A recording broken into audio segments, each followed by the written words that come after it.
So this is Dr. Ahmed Nagla, postdoc research associate at the Computational Microscopy Imaging Laboratory. And let me just share the screen with you guys. So uh,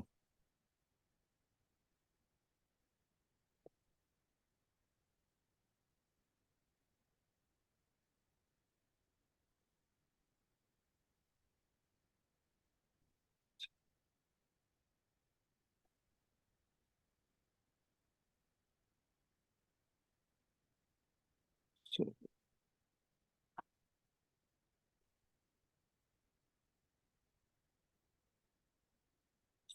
so you should be able now to see the full screen of the presentation.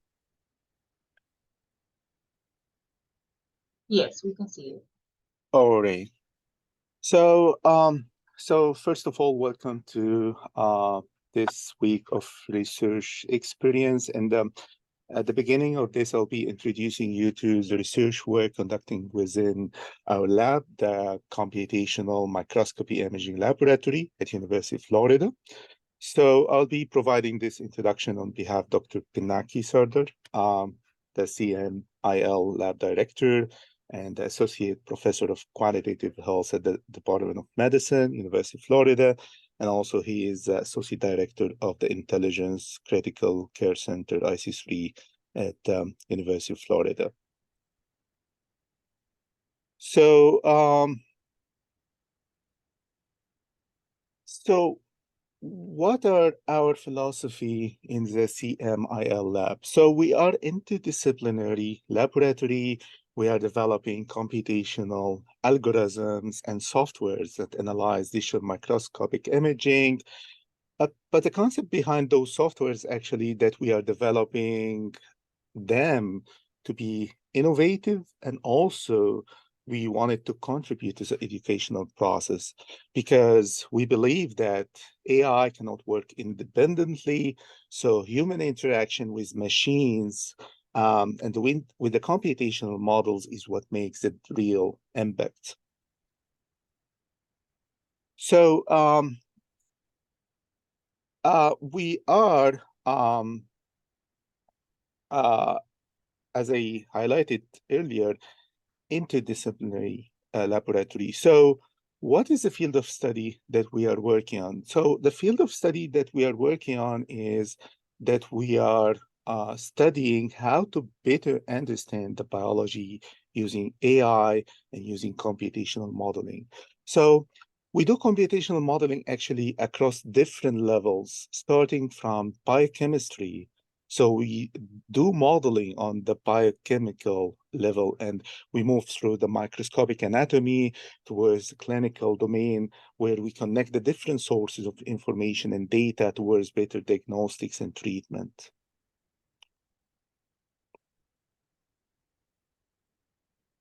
So in the CMIL laboratory, we have different expertise from the interdisciplinary framework we are building. So we have expertise in machine learning, in informatics, in software engineering, in biology, and in clinical medicine. So we work on many applications, starting from acute kidney injury, chronic kidney injury, and cancer, and more other diseases. We work with wide spectrum of stakeholders. We run our pipelines with NIH, clinical medicine experts, software experts, and we run also our pipelines with patients and the general public.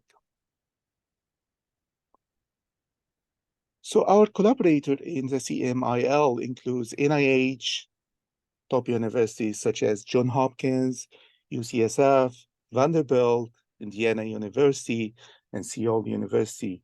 And we also work with industry collaborators such as Kitware, which is a pioneer software firm in the field of computational biology.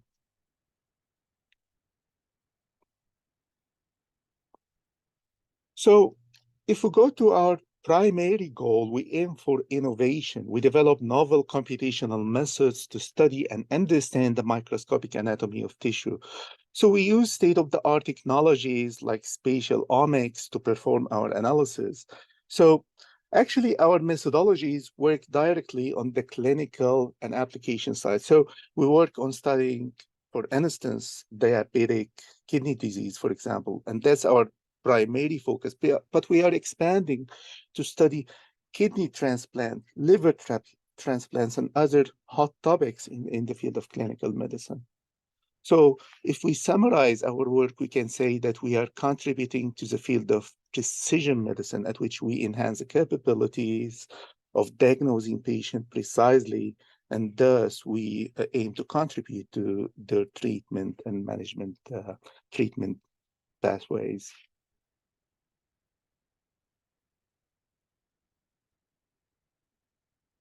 So since our main focus is microscopic imaging, so what is microscopic imaging? If we see the field of medical imaging, so we can observe two main categories. So we have radiology imaging, and we have those are very known, like X-rays, CT scans, and all those are acquired by radiation and mostly non-invasive. But we have other field, which is the microscopic imaging. So we have, in microscopic imaging, we have physical specimen that need to be extracted somehow from the tissue, from the bodily fluid, and this specimen is examined under the microscope. So during the recent few years, we have what's so-called whole slide imaging technology, which enabled converting images of the whole specimen into digital format. So what we are doing actually in our lab is that we are developing the software used for automatic analysis of those images for the sake of enhancing the diagnostic precision.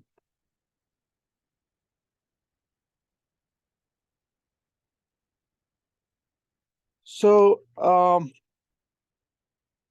me, oh.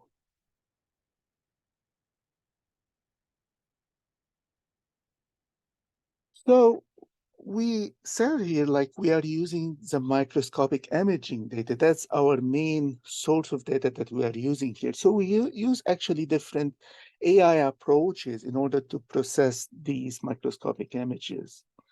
So sometimes actually we use basic AI, which is writing software and instructions that mimic an intelligence behavior.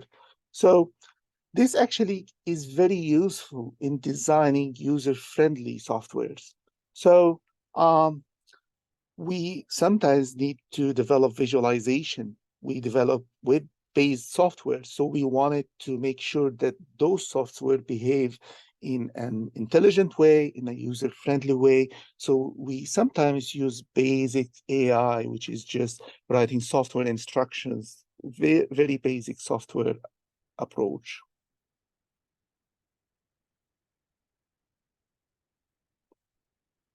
But other than that, we sometimes also use machine learning to help training the machine from statistical data collected from patients usually. So we rely on different approaches and different machine learning approaches. And finally, we use deep learning, at which we design artificial neural network to help learning complex relationship from data.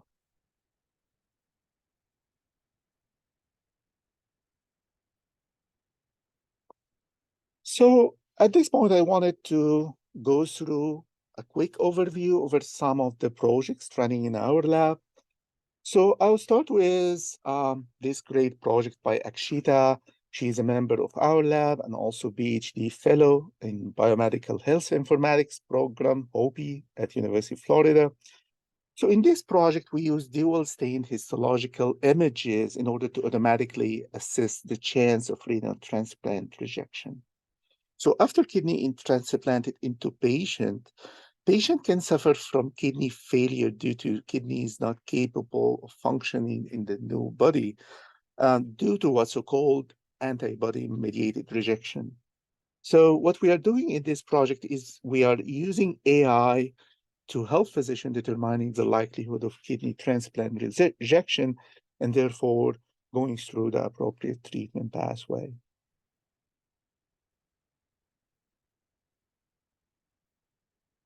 Next, and before going more with the microscopic imaging projects, which is our specialty here in the CMIL lab, this is just a highlight about one of the projects that use different imaging modality.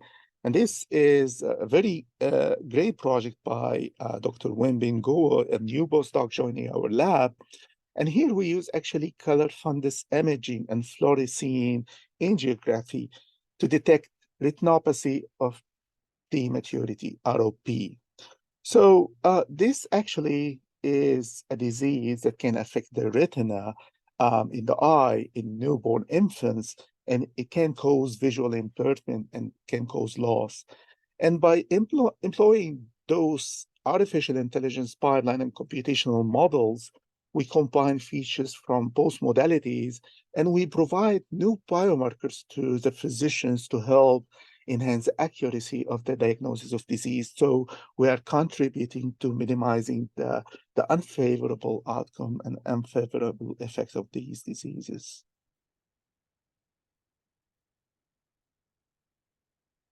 So back to microscopy, the next project is by Jamie. He's a member of our lab and also PhD student in the ACE department. In this project, we use AI to analyze membranous nephropathy using multimodal image modalities.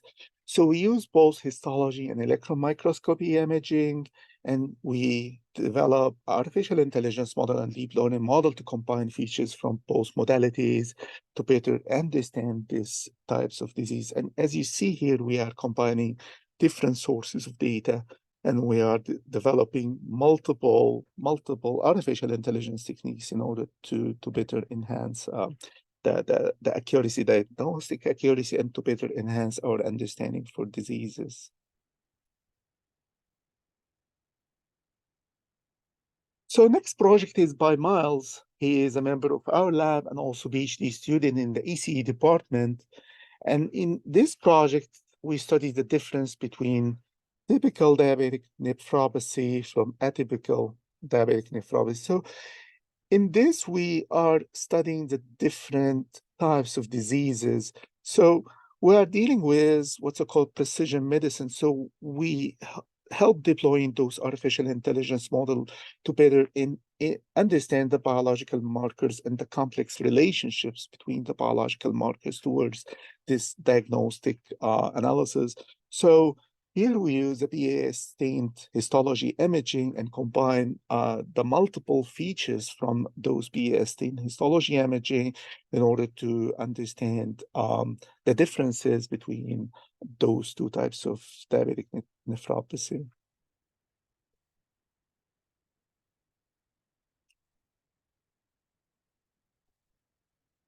So the next project is by Samuel Porter. He is a senior member of our lab and also PhD candidate at the BME department, biomedical engineering department.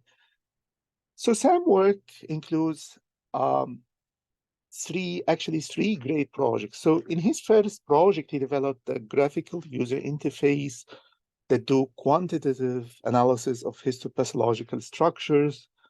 And his work is deployed as actually a standalone desktop application. And this can be used in clinical labs, research labs, and also for educational purposes. So the next project by Sam is automatic segmentation of collagen fiber in tissue. Here we use both field microscopy images and fluorescence imaging in order to perform automatic segmentation of fibrous tissue.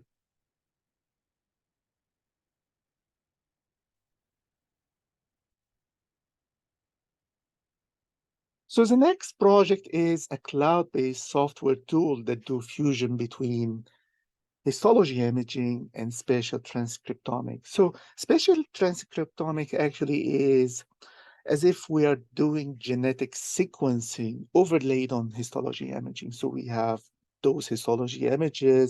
We can see cells, we can see microscopic anatomy structures in those microscopic images, and we have information about the genetic sequencing overlaid on those histology images. That's a kind of just basic idea about spatial transcriptomics. So we use those data, we develop multi-omics models in order to achieve very rich analysis and oversight for the tissue.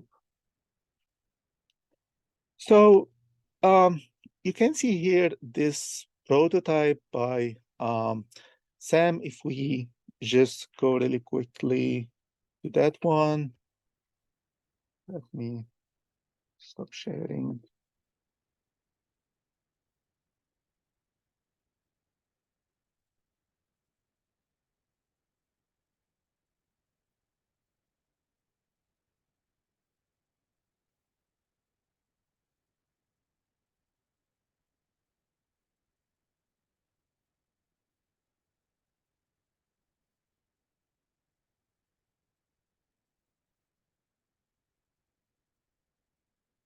So if you see here in this visualization tool, we can just have those microscopic imaging and those actually just microscopic images of tissue. And we can see here actually on the left-hand side, an overlaid, which is a heat map for the spatial transcriptomics data for the genetic expression data actually overlaid on the image. And as you see here, we can have an insight about what's going on in the tissue by combining multiple sources of data.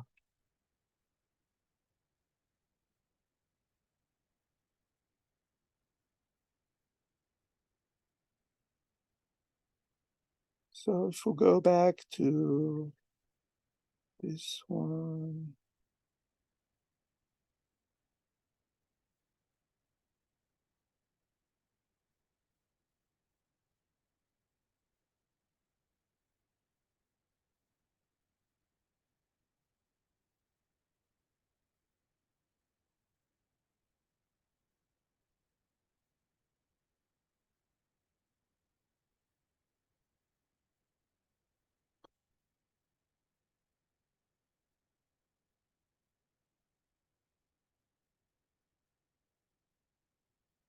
So those are like just a demo video to show the capability of this visualization tool. We can see here that we are developing very user-friendly tool that are capable of doing multiple interaction. It can be used for educational purposes.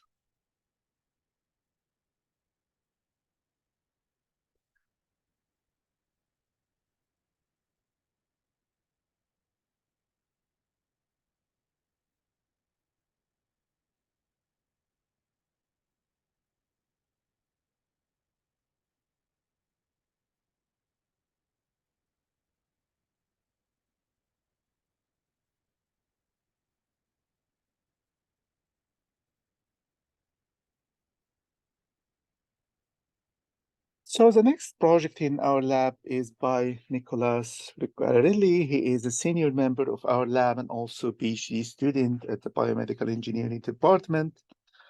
So Nicolas' work includes two excellent projects, actually. So the first project is the discovery of novel digital biomarkers of type 2 diabetic nephropathy by integrating proteomics and histological features. So we do a lot of feature engineering, we do a lot of feature extraction, and we use artificial intelligence and deep learning model in order to combine the different sources of data and to build our multi-model model to better understand the disease that we are studying in our research.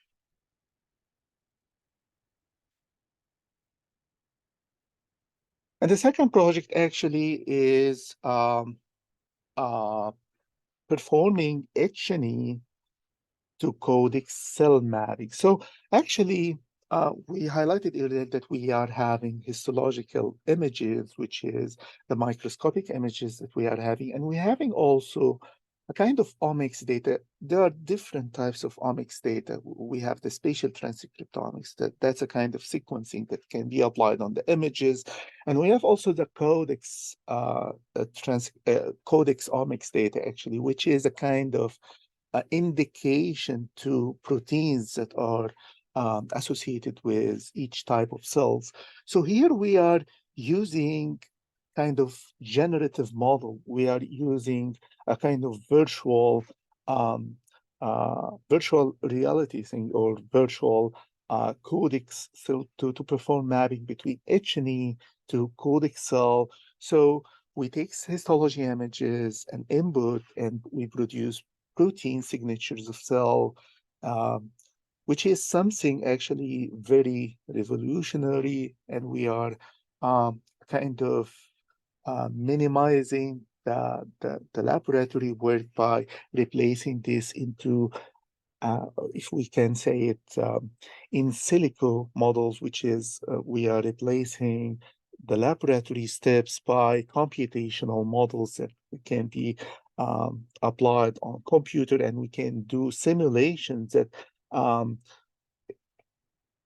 make kind of equivalence to what are to the steps that we are doing in real laboratory steps.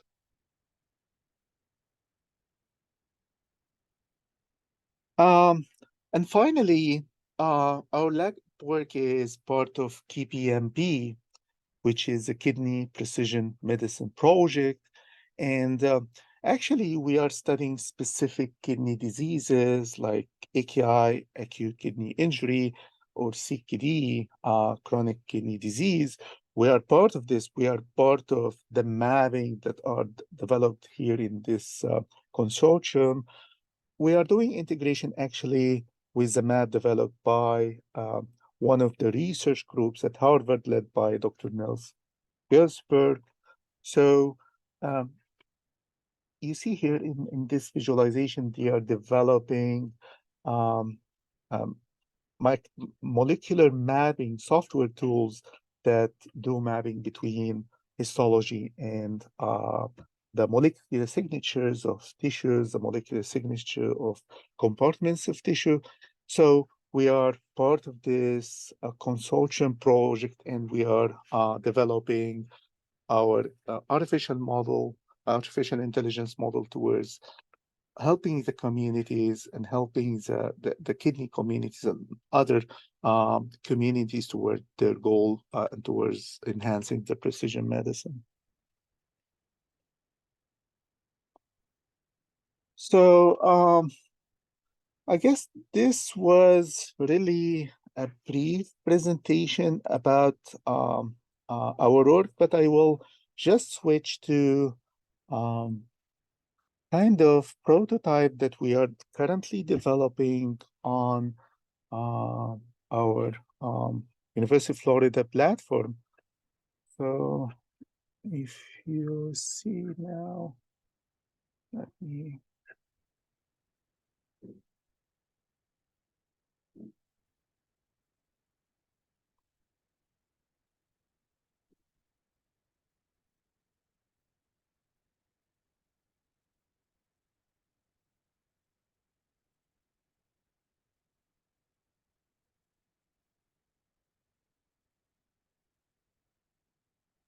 So if you see my screen now, I'll just show you really quick the scale of images that we are working on in the CMIL lab. So if you see here, those are the microscopic images. Those are gigapixel images. So look at the resolution. So if we just zoom in, that's just a section of tissue. If we zoom in into this tissue, we can see here a very high resolution imaging down to the cellular level. We can see the cells, we can see the microscopic structure of the tissue. And those are the images that we are working with, and those are what we are dealing with in terms of developing our AI models, developing our deep learning models in order to extract the biomarkers, the different biomarkers out of those tissues. And here at University of Louisville, University of Florida, we are building cloud-based system that actually we can store those images, we can store those in archives. So we have those high resolution images stored so physicians can use our platform to store the images.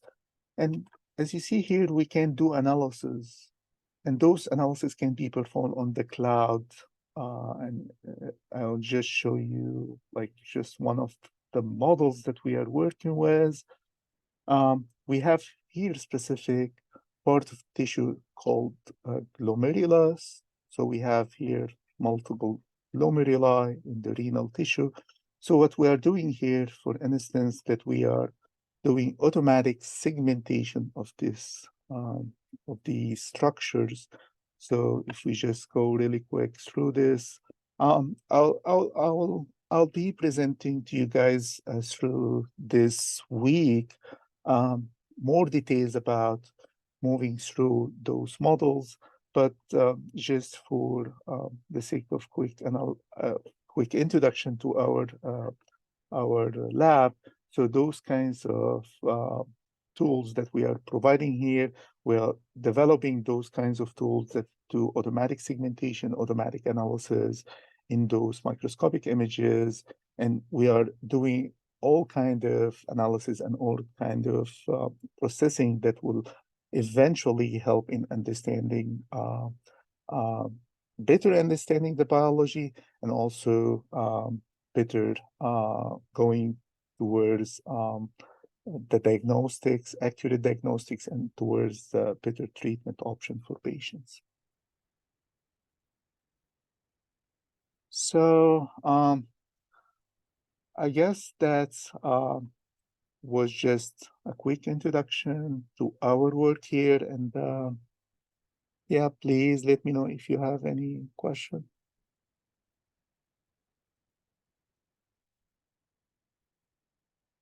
Just a quick question. So besides the kidney, have you studied anything else, like another tissue? Yeah, we work with different tissues. That's actually liver tissue, what you're seeing here. So we are working with different types of tissue. We are developing multimodal model, but because we are working on the clinical application level, so we usually in a specific project, we study a specific type of tissue because we wanted to help physicians. So we wanted to help understand this specific type of project, but or specific type of tissue. But generally, models or computation models can be applied across multiple types of tissues, across multiple types of data. But we are providing this precision analysis in a specific domain to this specific organ.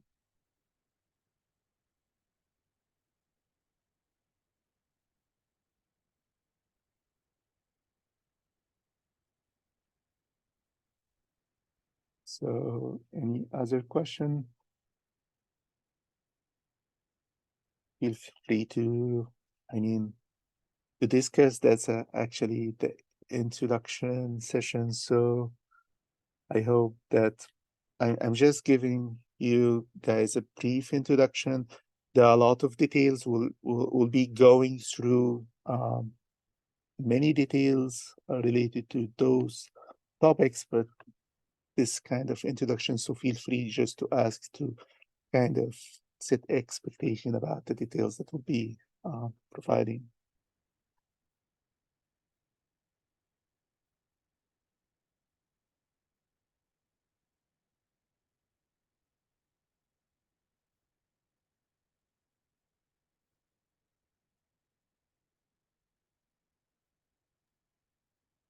So great.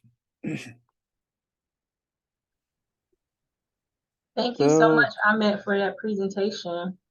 Thank you so much. So I guess the next Yes. in the agenda will be. Yes, so next on the agenda, we're going to do team introductions, and then we'll do introductions for the interns. Cool. That's great. Yes. You can end your screen sharing. Sure. Mhm.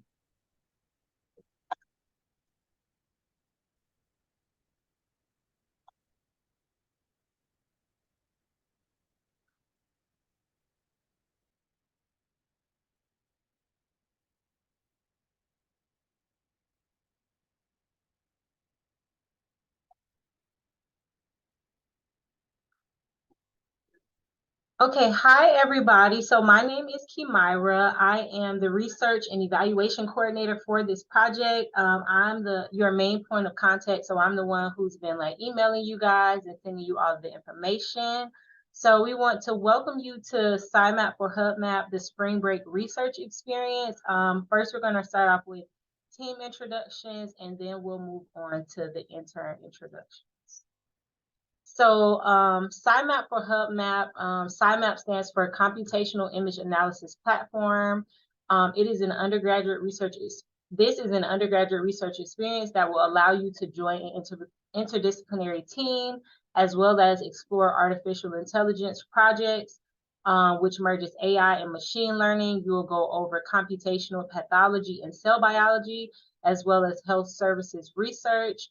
It focuses on large digital microscopy image data analysis and data fusion of images and molecular omics data. So that's pretty much what Ahmed did a brief introduction over, but you guys will go more in depth during your CIMAP sessions. And then again, my name is Kimira. I am the research coordinator for this project, and then I'll let the other team members introduce themselves.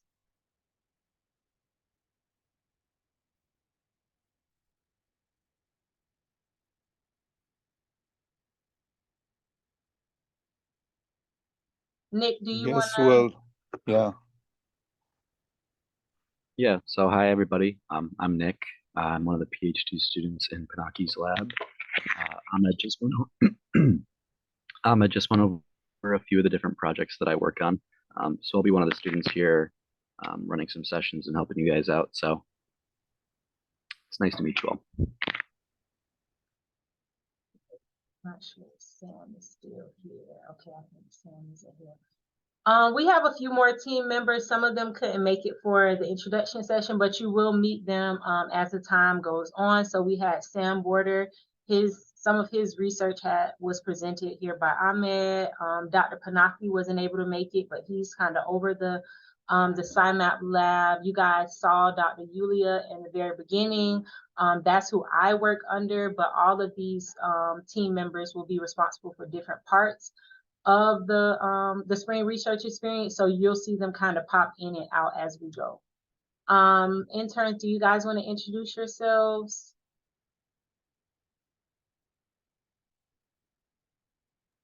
Sure, I can go first. So my name is Norman. I'm a junior at Lehigh, studying computer science and bioengineering. Wait, is that all that I need to say, right? Yeah, that's fine. You don't have to Okay. go to depth. Thank you, Norman. It's nice to meet you. Hello, my name's Nick. I'm a third year health science major at the University of Florida, and I'm going to be working as an undergraduate research assistant with Dr. Yulia this year. So I'm excited to learn more about the project and what it has to offer. Okay, it's so nice to meet you all, Nick and Norman.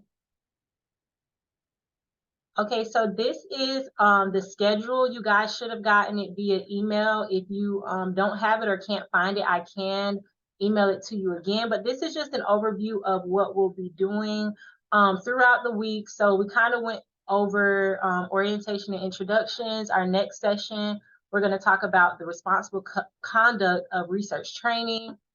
You're going to have a few intro to team science sessions. Those are going to be hosted by Dr. Yulia Strekalova throughout the week. You're also going to have some CIMAP sessions on cell marking practice, as well as inter-rater reliability and data visualization. And those are the ones that are highlighted in like the mustard color. Dr. Panaki's lab will be doing those sessions. And then the sessions that you see that say professional development, I'm going to be spearheading those. So I'll be with you for those sessions. And then the ones about research, abstract, and poster development, we have a team member named Jessica. She's going to help you guys create a research abstract as well as a poster, so you guys know how to do that. And that's pretty much going to be an overview. We're also going to do informational interviews, which will allow you to meet and speak with different team members, get their contact information. If they're working on something that you're particularly interested in, or you just want to build your network, you'll have that opportunity. And then we're going to go over setting up LinkedIn and ORCID profiles. If you guys don't have them, if you do have them, then we'll just kind of help you set it up to where it's more presentable for networking purposes.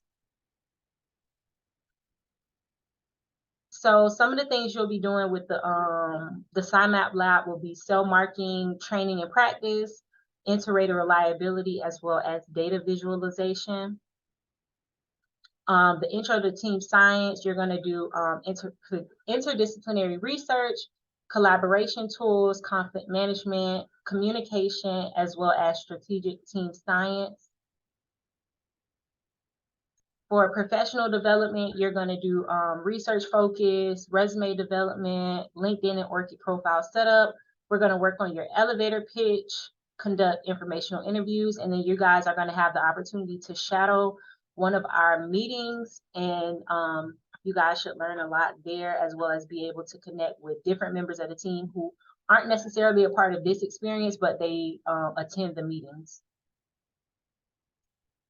And then for your science communication, we'll do the research, abstract, and poster development.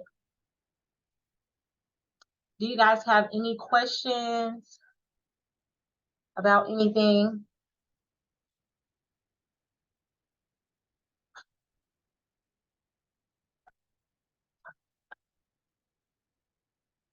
I'm going to stop sharing for a second.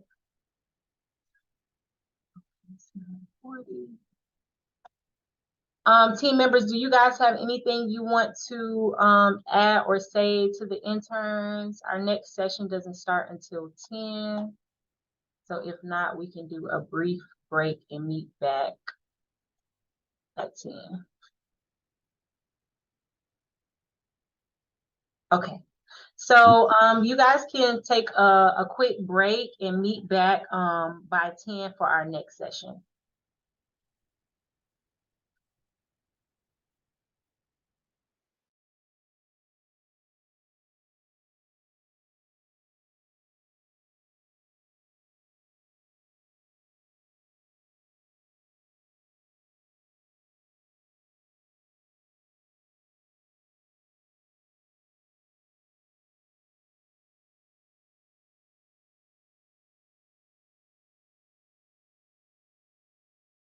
Was important for her to bring those issues to light, especially with her name being on the research that was not correct.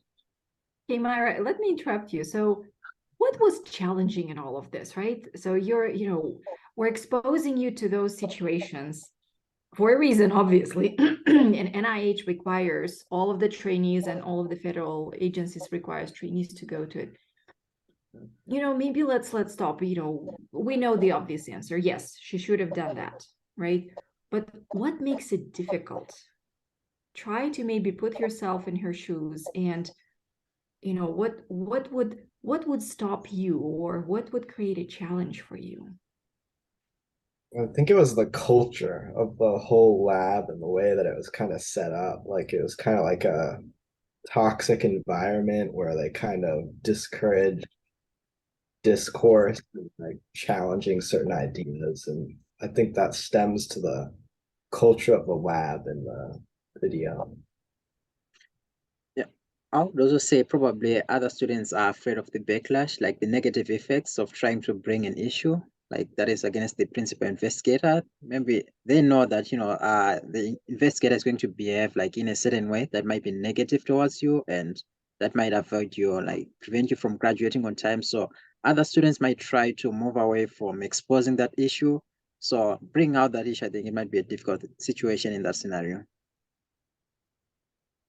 Yeah, yeah, in other situations, you may hear about the whistleblower protection, right? It's somebody who needs to speak up, but here it becomes very tangible and very personal very quickly, because that PI may be paying your tuition, or that faculty member may be an advisor on a thesis or dissertation, and so speaking up creates all sorts of um, challenges, but also, even if you're doing the right thing, it may mean that you may have to separate from that research team, or something else is going not as expected. We all want the things to flow smoothly, and we generally want to proceed with our plans, with the research.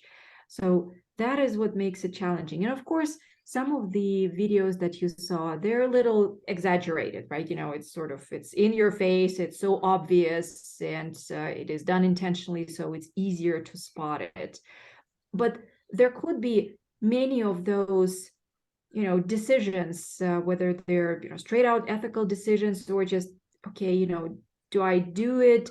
Do I do the absolutely right thing? And sometimes it's, what is the right thing? What if it's not you? What if it's another student? How to approach that? So there are a lot of those communication issues where once we start getting deep in the research process, it frequently requires us to stop in our tracks and to think it through. And that is the reason for this training, to get you into the habit of reflecting and thinking, what should I do? Should I empower that student to go forward?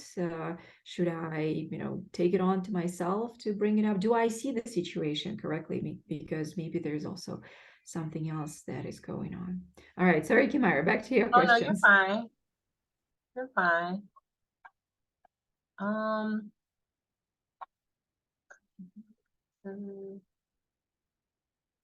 Okay, so one question I had was, because we discussed ethics a little bit in the beginning, do you guys feel like ethics was exercised at all during the video? And if so, who exercised ethics? Well, I think ethics was definitely involved, because there was like a balance between her choosing whether to speak up and tell her complaints to the officer, or to just keep silent, because that'll like help her career, create less tension. And ultimately she decided in favor with the ethics and trying to tell the truth and what she saw. Okay.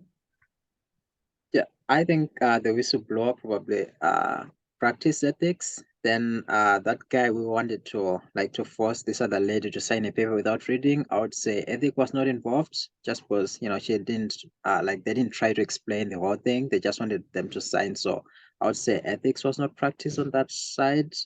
And then in terms of the backlash that this other lady faced, I would say that was probably not ethical. Instead of them trying to understand where this lady was coming from, they just tried to, to push her aside. I think that was not also ethical to some extent. Okay. So do you guys think that they prioritized pushing out work and the number of published articles over making ethical decisions? I think the PI and Greg definitely encouraged that environment, because I don't think it would have happened unless there was that kind of culture where they encouraged publications that weren't necessarily reviewed and verified.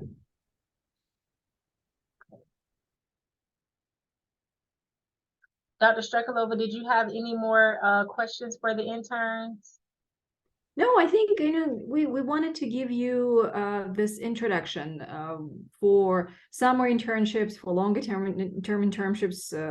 We usually have weekly meetings, and they go in depth into many of the topics. So here you saw a sprinkling of different issues that are related to responsible kind of research, publication, safety of data, handling of data. We just wanted you to to feel that it is important. It is something that our group is very firmly committed to, and we definitely want you to feel comfortable, asking questions, whatever kind of question, why do we do things a certain way, or how do the decisions about publication data, anything is made.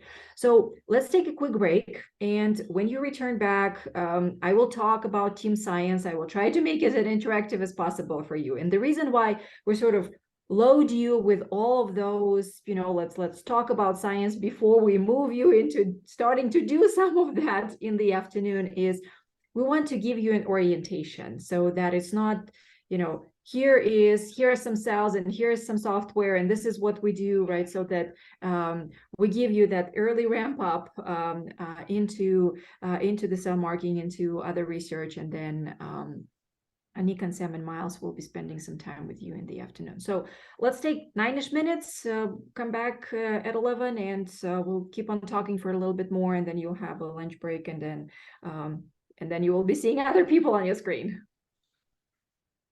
All right, see you in a few.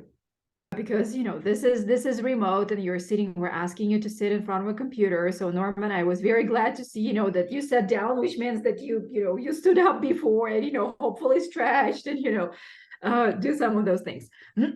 So I will probably, or Kimaira will be sending you a quick email at the end of the day to give us feedback. And it's, I wish I would have spent more time doing this. I wish I would have spent more time or less time doing that. That would be very useful to us. It's just a couple of sentences to help us map it out. Because if we need to make adjustments to day 2, day 3, day 4, we want to make it as valuable to you, but also as feasible for our team, because they're in the lab. Dr. Sarter is managing another meeting and things like that, right? So just know we will be sending that, and it's for us to make those quick adjustments on the fly. All right, so let me, just so I keep track of my thoughts, because I may go off on tangents. So team science, when my screen is loading. So let me also introduce myself. I am Yulia Levitas-Trikalova. I am a faculty in health services research, and I am a social scientist who for many years have worked with clinicians, with engineers, and interdisciplinarities in my blood.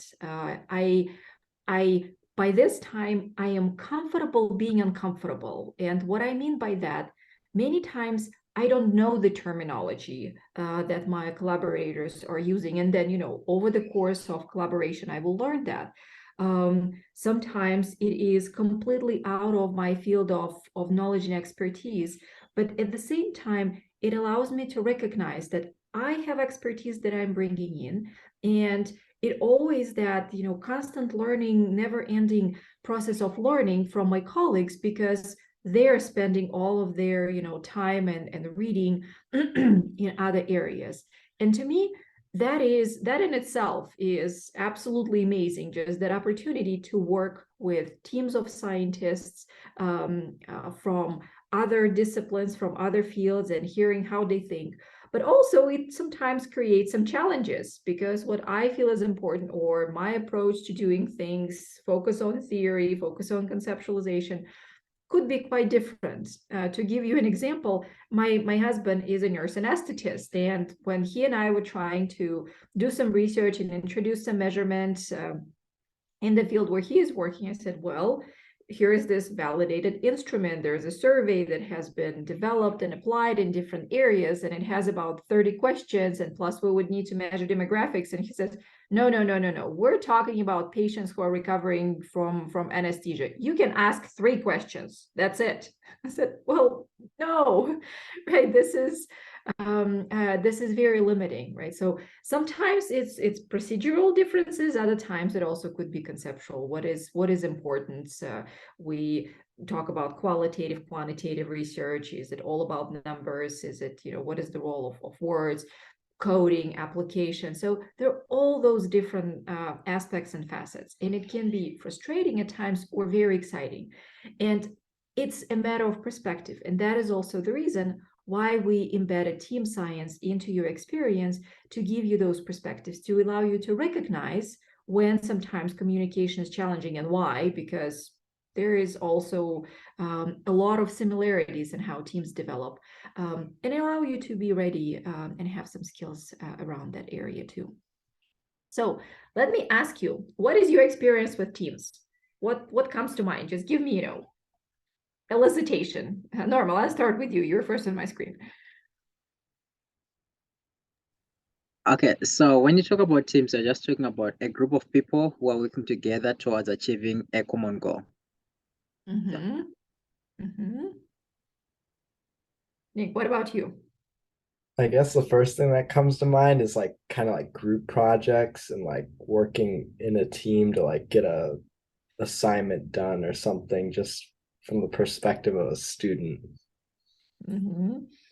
And so when you think about those, I'll stay with you, Nick, with those assignments, what experience or experiences stand out? What's like, okay, when I think about team assignment, what comes to mind? Memorable ones are when you don't have a good team or when it's kind of all lands on you. That's kind of my experience with it. But yeah. It's a drag, isn't it? Yeah. I mean, let's be honest about it. When it works, everything is fine. It's like, wow, this is wonderful, right? There are other people, we can, we're on the same wavelength. And then there will be other situations like, why is this? Why do I have to do it? Why does it have to be so hard? And sometimes it is. So Norman, what about you? What experiences stand out? Well, I was going to talk about some of the capstone projects that I'm doing right now. Like you have someone who is doing so much work, then we have the other one who is not even doing anything. So yeah, somehow we end up creating a balance, but we have someone who just benefits from not doing anything, then someone who is putting like everything that they have to make sure the project is moving forward. So I think those are some of the latest associations that I have. Mm-hmm. Yes, and tomorrow we'll be talking a little bit about conflict and how to address, because I bet that's what you're experiencing, right? It's like, okay, we're supposed to do it together. Why do I feel that I'm carrying a heavier load, or what's going on?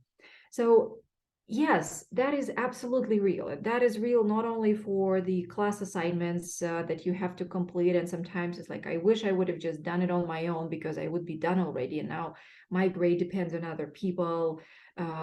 And the same with scientific projects. Reputation depends on other people. The ability to move the project along depends on other people.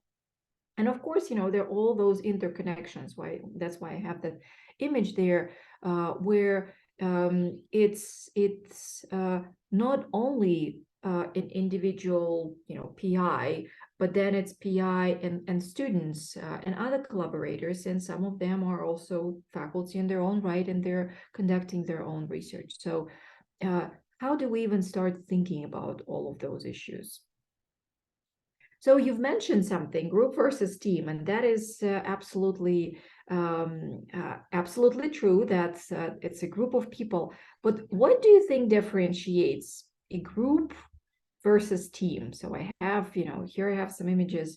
What do you think is a group? What do you think is a team? And I have some more images. I think a group is more just like a collection of people that are there, whereas a team is like they actually mesh together and are able to work as like one cohesive unit. Mm-hmm. Yeah, very good. Norman, what do you think? Yeah, I think it's probably very similar. So I don't know if it's going to be repetition. So a team, I was thinking of people who are working together, like, to achieve a particular objective. But a group of people, they might be together, but, probably they are working towards achieving different things and their input is probably different. But when you're a team, you have one goal that you're trying to achieve and everyone is contributing towards achieving that goal. Mm-hmm. Yes, absolutely so. And some of it is we may be evolutionally programmed for some teamwork because doing things together and having knowledge that somebody else could take the lead when you're tired off, or there is somebody else to support you.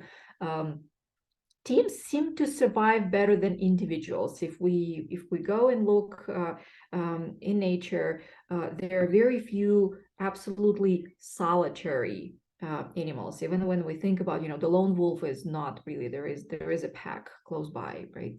There are very few situations really where we can be independent siloed system because we're interconnected with others. And here are some ways to think about it. So you're both absolutely right. When we think about groups, it's the focus on the individual. It's the focus on independence.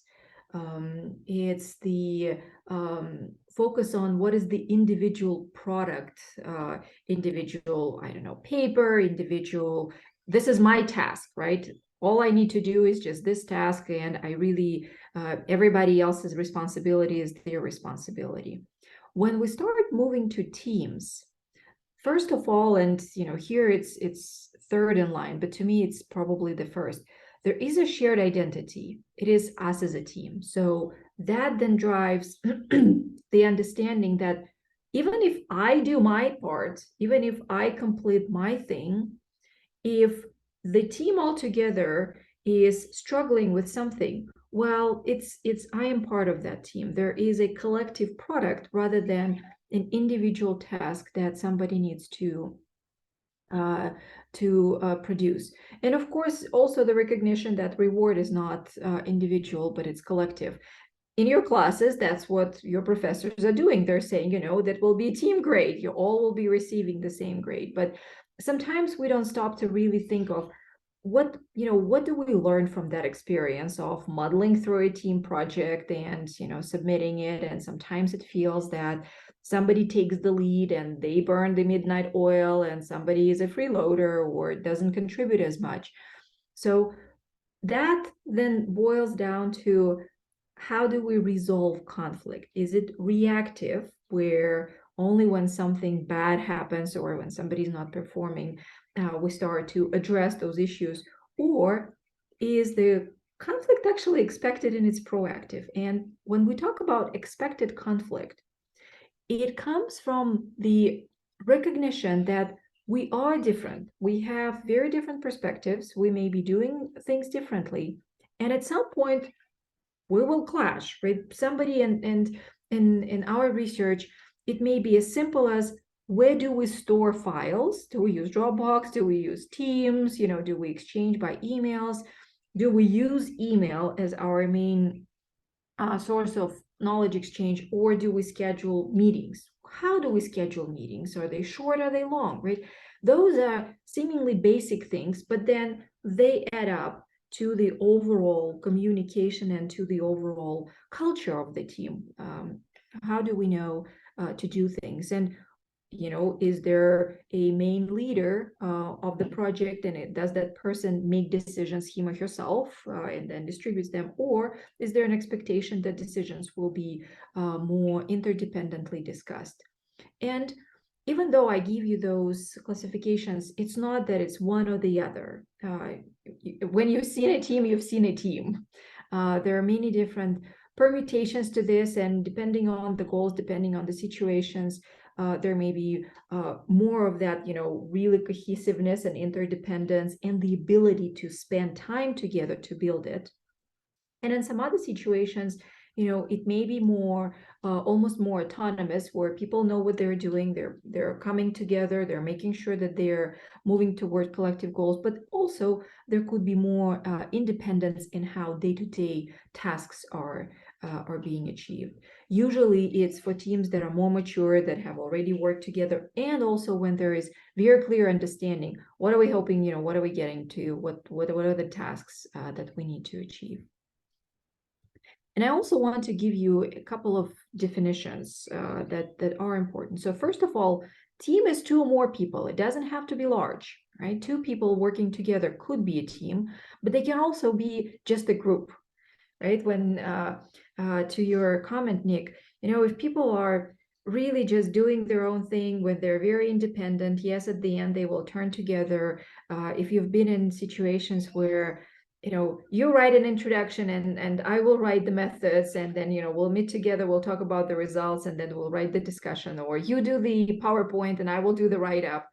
Those are, yes, you're ultimately submitting one assignment, but you're not really jiving together. You're not trying to work interdependently and collaboratively on a task. But generally, if you have a shared task, when you have to submit that report, that assignment together by design, those are team-based projects. There is also an important aspect of team building. So in your classes, sometimes you're put together in groups at random. In other times, you may be selecting who will be on your team. But there is also a process. Just because we put people in the same room or on the same Zoom or around the same table doesn't mean that all of a sudden they became a team. It takes a little bit to know the person, to understand what they're coming from, to really understand where those interdependencies come from. And interdependence, think of that. First, it's inter, right? So there are multiple people, but there needs to be that notion of dependence. I need to be able to depend. So when Kimaira and I were preparing this, I know there are certain things that I've asked you to do, and I depend on her to do that. Then it means, ultimately we're delivering the same program, we're working on the same program, but I also need to be able to say, okay, you're doing this, right? I will not be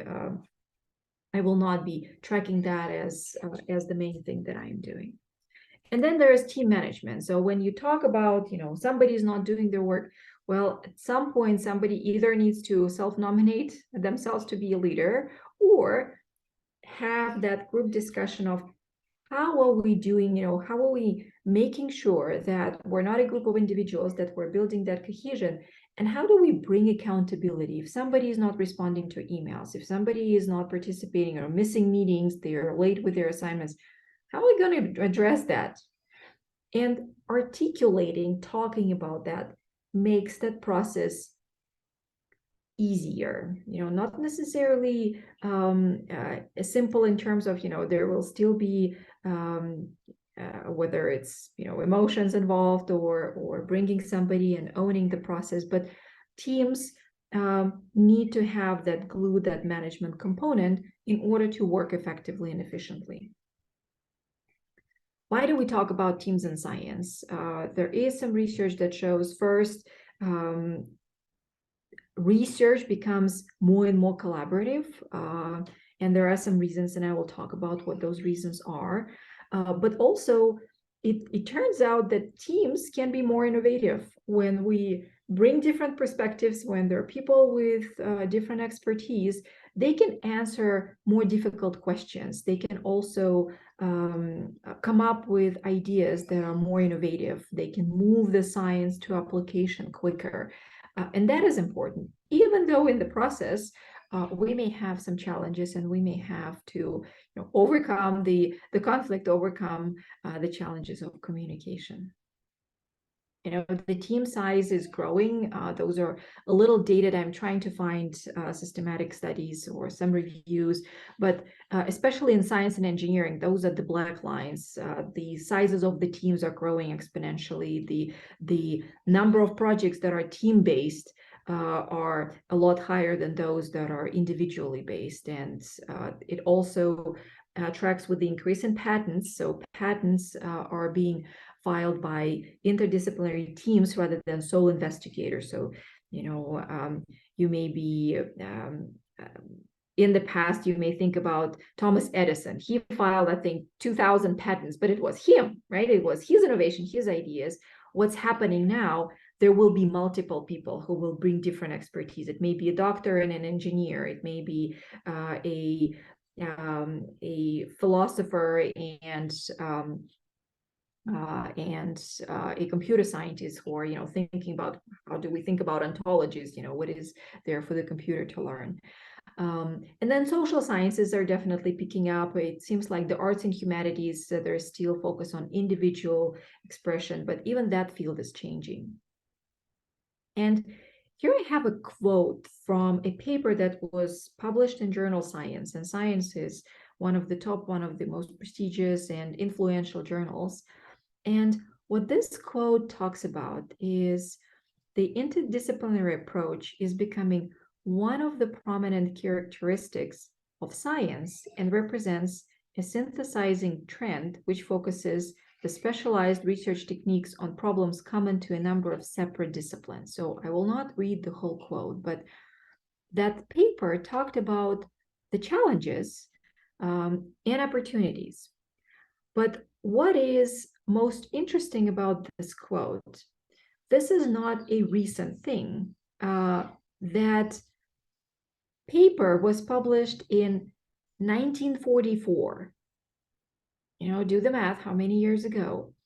And it's really interesting what the project was about. So at the end of the Second World War, there was a collaboration between a psychologist and physiologist. And what they have done, they wanted to assess the effect of low-calorie intake on human mind and human body. So they have enlisted selective service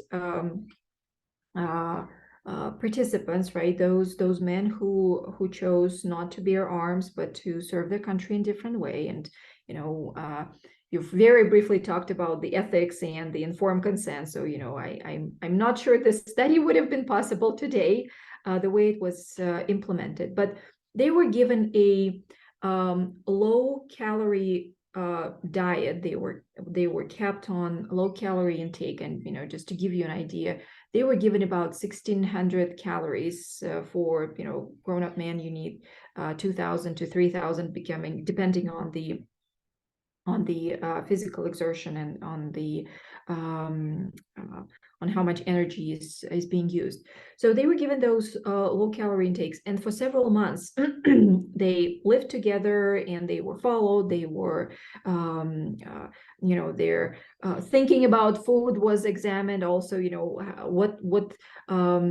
what changes that made to their body, to their muscle mass, to their to the fat intake, what is really safe and what is unsafe to the body. Of course, it was because food shortage, and at the Second World War, the rationing was very important. How much food is needed for the troops in order for them to stay active, to have the mental capacity, to have the physical capacity in the experience of shortage of resources.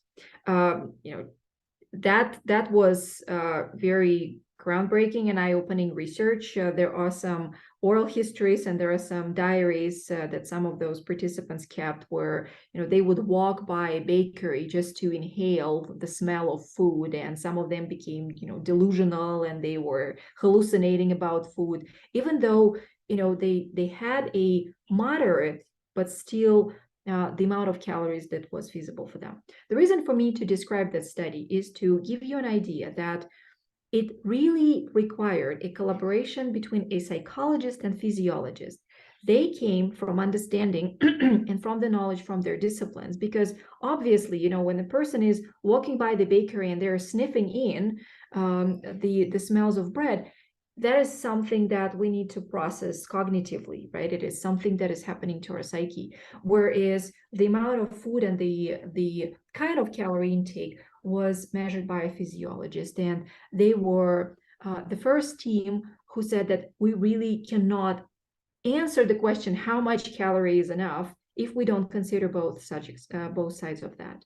And that is what we start to recognize in many other areas of science. It is not enough to just focus on one slice, right? So in this example, they could have focused on just the muscle mass, or the fat, or the different the balance between the fats and proteins in the intake, or they could have focused just on the psychological effects of that. But they recognized to really answer the question, you have to do both. And that is what we see in many projects today. We cannot answer it with just creating AI algorithms. We also need clinical feedback. We need clinical perspective. We cannot just focus on the theory of the system to recognize how we can implement some of those systems, but we also need to recognize and we need to address other issues. And, collaborations are still challenging. There are some tools that we will be talking about. But all of that is to answer the question of why do we even need to talk about this, right? Why do we spend an hour today talking about, and you will meet with me a couple more times to focus on some other aspects. The challenges that our scientific projects face are tangled, they are complex, and it does not, no one discipline, no one person can have it all in their, in their head, or they cannot be trained for all of that. And the reason why we wanted for you to start, thinking and reflecting on those issues, you are pursuing different disciplines. And you will be collaborating with people who are spending their time, you will be talking today to some engineers, and on Friday when we invited you for the team meeting, depending on who can join it, there will be some pathologists who are joining, right? So there are clinicians who are joining those meetings. It doesn't mean that to be a contributor to a project, you have to know it all, because you can't. There is so much literature that is coming. There is so much knowledge. But what's important is to have the flexibility to recognize, okay, there are many different perspectives, and understand what can you contribute, right? What is the area, what is the depth of the knowledge that you can bring to a particular field, to a particular project. And then, in the beginning, I talked about, the interdisciplinary, and there are different terms that may be coming your way: unidisciplinary, multidisciplinary, cross-disciplinary, right? And all of that is in the literature now. So let me give you sort of a sense for what do all of those terms may mean. First, there is unidisciplinary. So Norman, what is your discipline? What is the major that you're graduating in, that you're pursuing? I'm doing computer science and bioengineering. Computer science and bioengineering, right? Nick, what is, and I know you have also a minor, so what are your major and minor? Health science is my major, and I'm thinking about getting a minor in anthropology. Right? And so when you're pursuing those disciplines, you are taking courses that are required for the discipline, right? So that you can deepen your knowledge. And it is, there are some flavors, but it's almost like, okay, there are similar courses, right? For you, Norman, you're probably taking coding, you're taking bioinformatics potentially, right? There are all of those information systems, technology related courses. Nick is taking courses in health services research, and there are again some some that are focused on pre-med fields. There are some that are in therapeutic communication. There are also some that are in the health services and health systems to provide a different understanding. And then anthropology has its own set of courses. Those are distinct disciplines.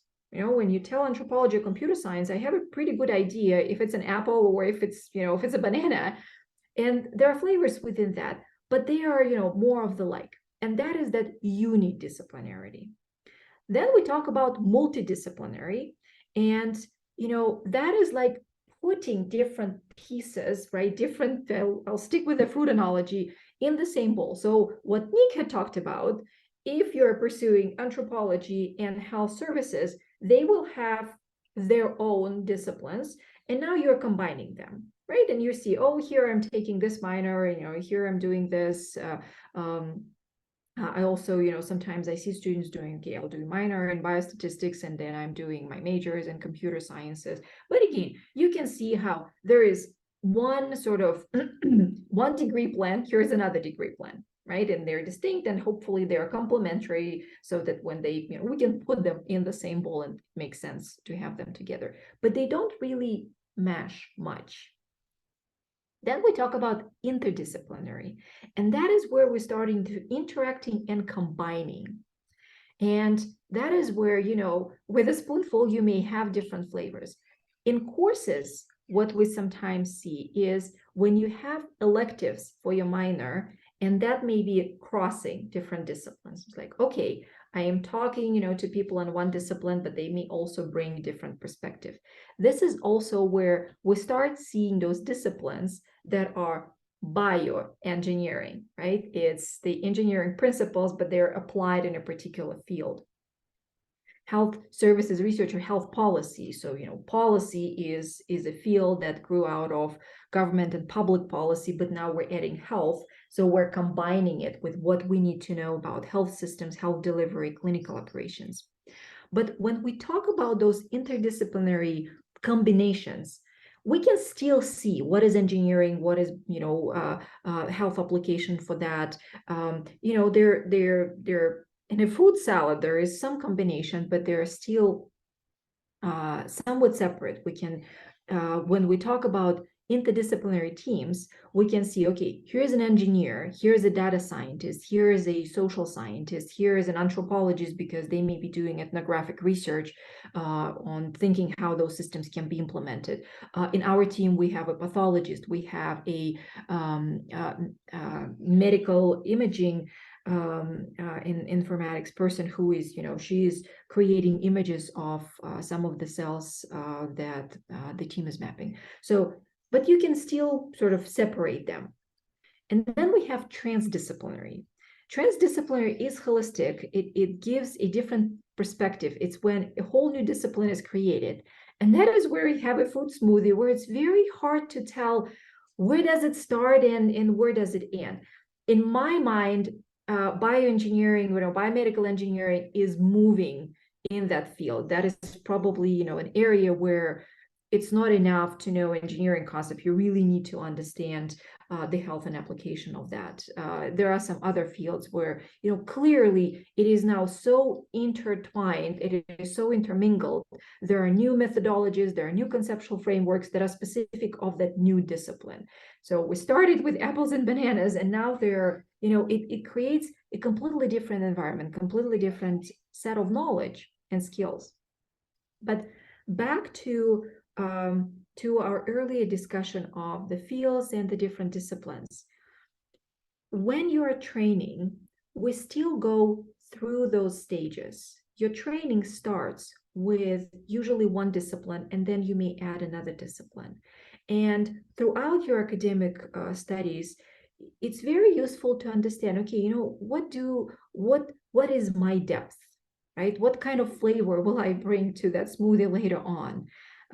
What do I study? What are some of the tools that I know very well? And the goal is not to be a jack of all trades, master of none, but to recognize your contribution and to be able to say, I am a good fit for this team, or this team is a good fit for me. And in other situations to say, okay, we really shouldn't be mixing, steak and bananas. They just don't go together until you travel to Central America and they bring you plantains, and then you realize, okay, maybe there is a completely different way to look at things. So what in your stage of your academic training, being an undergraduate researcher, recognize that a lot of your training is unidisciplinary, and that is because we cannot start with all of those complex concepts. We will completely confuse you. But as we're moving to science applications, you will find yourself very frequently, at least in that interdisciplinary bowl, because that is where the science is moving. It's very rarely that you will have only one perspective, one PI. There will be things that will make you uncomfortable, and that is okay. It means that somebody else spent their 4, 6, 8 years studying that particular discipline. Ask them questions, help recognize your own mental framework and ask them to help you understand. A useful tool for that is a reflection question.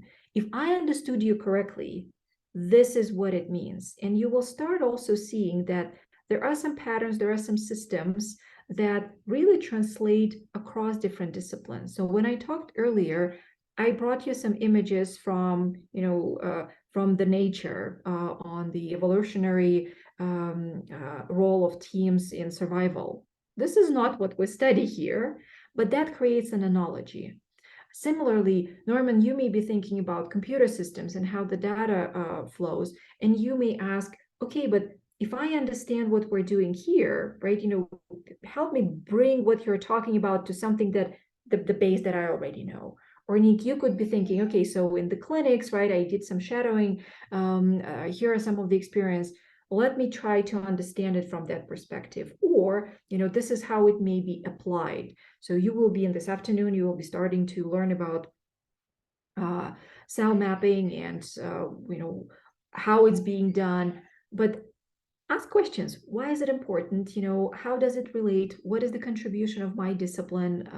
What is the contribution to the impact for the societal benefit? Because it helps you understand how all of those team components, interdisciplinary components, jive together. And all of that is cross-disciplinary. This is where we start to cross the different disciplines. We're no longer talking about just engineering, just computer science. And I don't think that just computer science exists or just health services exist, because it already draws on so many different bodies of knowledge. So let me stop here. In your previous, whether it's shadowing experiences or any collaborations, have you experienced any of that? Have you, what has been your exposure to cross-disciplinary science? Yeah, I can talk about my research that I've been doing. So we are working on designing a machine learning module that can classify cancerous cells from non-cancerous cells. So we have someone from mechanical engineering, we're studying the mechanical forces of the cells. Then we have someone from computer science who's designing convolutional neural networks to do the classification. Then we have a student from bioengineering who is culturing the cells that we are using. Then we have someone from chemistry who is studying the compounds that we are using to in the culturing of our cells. So I think that is where we have the cross-disciplinary. Yeah. Mm-hmm. And Nick, let me put you on the spot. So with the brief description that Norman gave, how would you see you contributing, or what could be a role for, whether it's health services or something that is familiar to you? So, how could you invite yourself into this line of research? I think I would be able to fit in because of like the perspective of kind of like the clinical environment and making that like applicable. So your work is a lot of like engineering and chemistry and like the hard sciences. And I think my perspective of like the clinical environment and trying to implement something like that practically, and the knowledge of like the reimbursements and health insurance and trying to get something like that actually incorporated into a clinic and used by people and clinicians would be where I would kind of fit in and mesh it all together. Mm-hmm. Yes, and that is a very important aspect. So, we're creating all of those systems and we're saying, well, once we're done, something wonderful will happen, right? We'll build it and they will come and somebody will use it.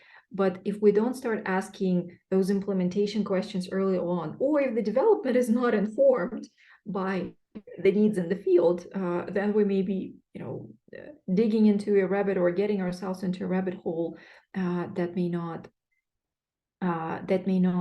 lead to a solution that will be implementable. Sometimes we see that, yes, the compound is wonderful, but it's so toxic we cannot really move with human studies, or there are other, or the technology is so complicated and it is so expensive that is prohibitive for implementation. It's wonderful that it exists, but it may only exist with supercomputing available or within large academic systems. How do we move it, or is it even feasible to implement some of those technologies in less resourced situations?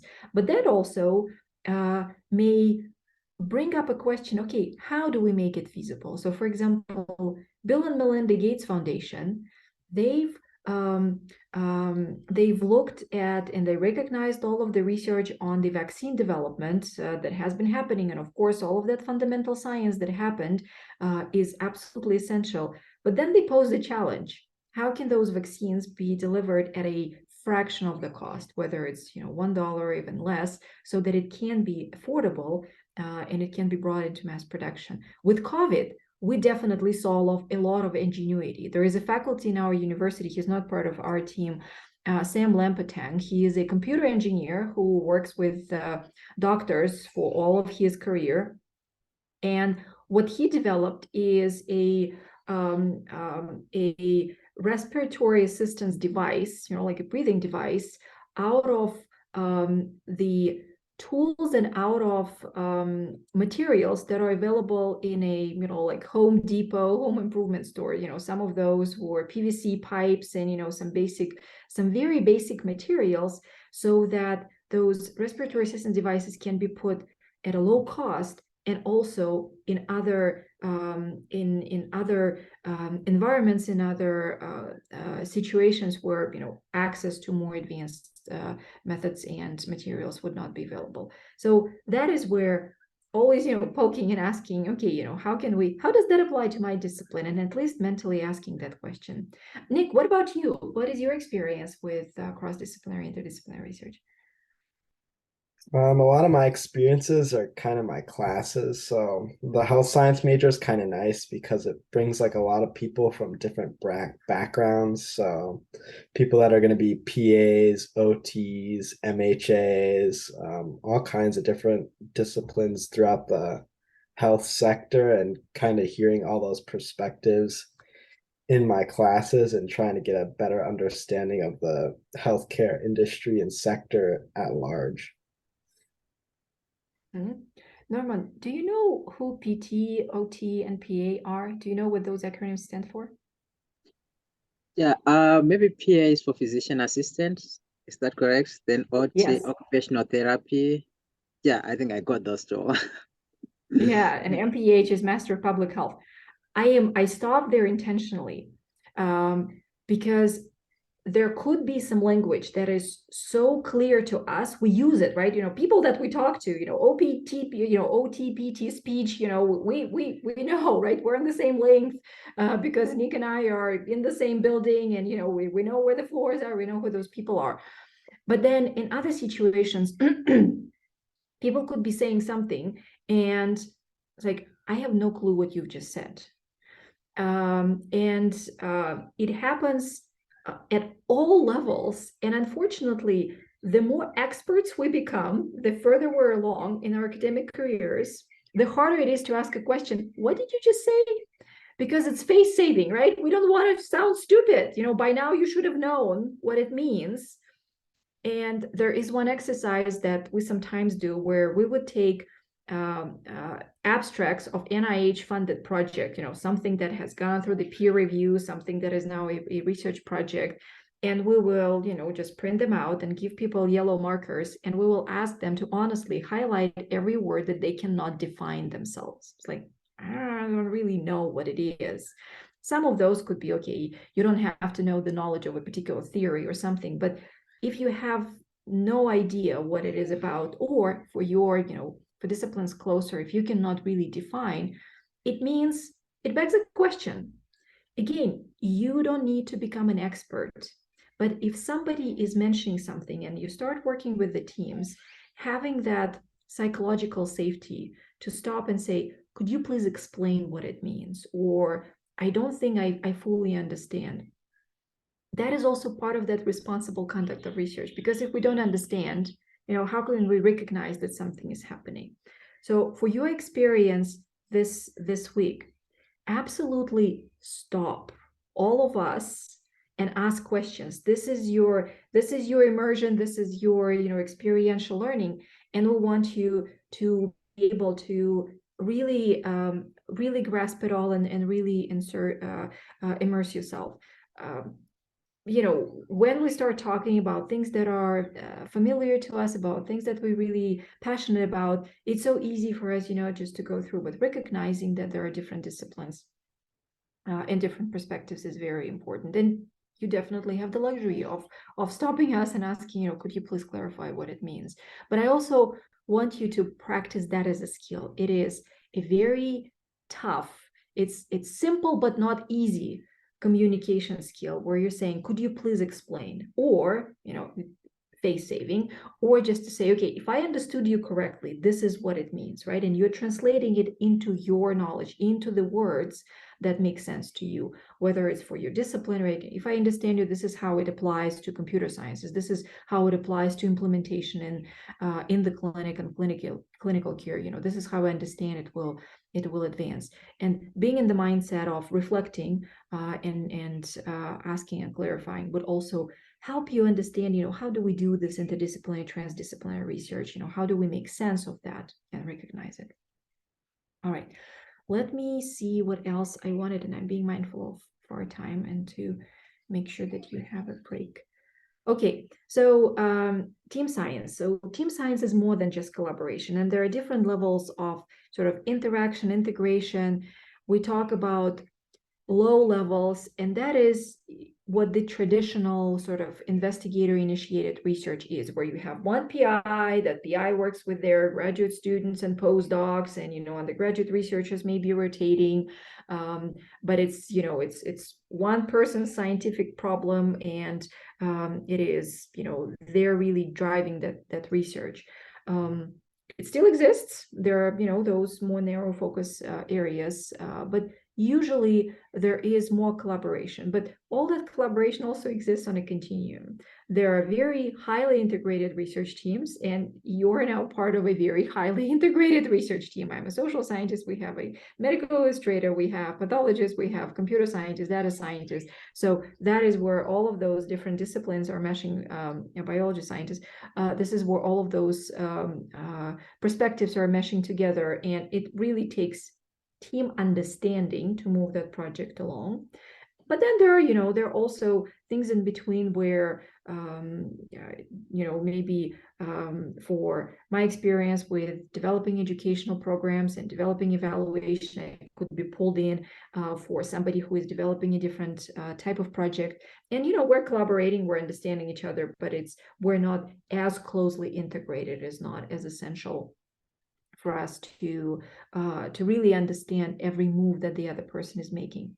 The reason why I stop on that, this high collaboration takes a lot more time. It's a lot more time listening to other people, engaging in meetings, just understanding where the team goes, so that you can be on the same wavelength, right? Those situations where it's like you're finishing somebody else's sentences, but it takes some time learning the language of that other discipline and being truly embedded in the team to even make a suggestion. Maybe that's where we should do this. Is a different research question or another research question that we can ask. So we are coordinating for you to meet with somebody on the team tomorrow and to do an informational interview. For you to talk to that person. And one question that I would suggest you ask is, what excites them? What excites you the most about your research? And just listen to what people tell you. To me, it's always, like a fascinating question to ask, because it's so open-ended. And there will be, I can guarantee you, there will be a mix of personal stories, particular science, people who brought them, but listen to what excites people, but also think, what would you want to know about somebody's career path or particular science? That will be your opportunity to learn about them, to learn about, how do they conceptualize team science? What are they hoping to get out of it? What do they view as the future of the research and the impact of the research that they're conducting? So let me stop, and I definitely talked a lot more than I wished I would, but questions, reflections.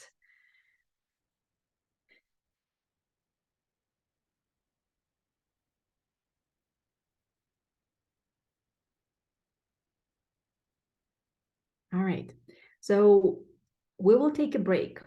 At 1, Nick or Sam or Miles, one of the postdocs or graduate students, will be online, and they will, introduce you to the scientific aspects of the project. They will talk to you about CIMAP, more of Dr. Ahmed was talking about this morning.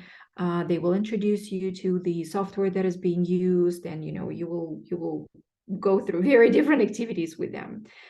They will be, explaining and talking to you more about that project. And then I think, Kimira, we will cancel because we had a presentation, so we will not do the 3 o'clock, the virtual walkthrough, because we were trying to do it interactively. I don't want more people talking at you.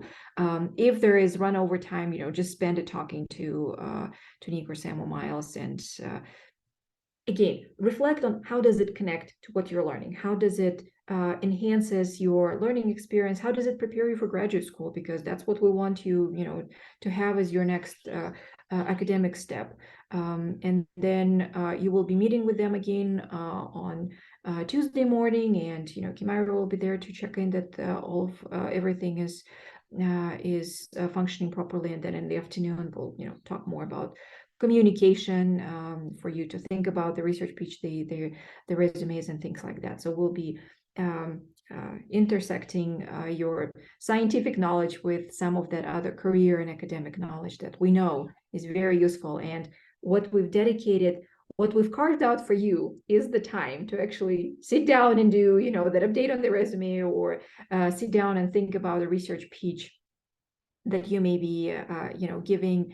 And then all of that will allow you on Friday, we'll have a session where Jessica Curran, she is the project manager for the project, will spend a couple of hours with you talking about abstracts, scientific abstracts, and helping you put together a poster, because we also have an agreement with the Center for Undergraduate Research to accept an abstract that we know you will develop at the end of this week. And you will be able to, if you want to, you'll be able to present at the undergraduate symposium that is in April, but you will have your poster, you will have your abstract already drafted, and you will be able to submit it on Friday. And we know that Center for Undergraduate Research will accept it. They already had the deadline for last week, but we had an agreement with them. All right. Okay, so go run, stretch, and we'll see you in an hour or so. Thank you. Thank you.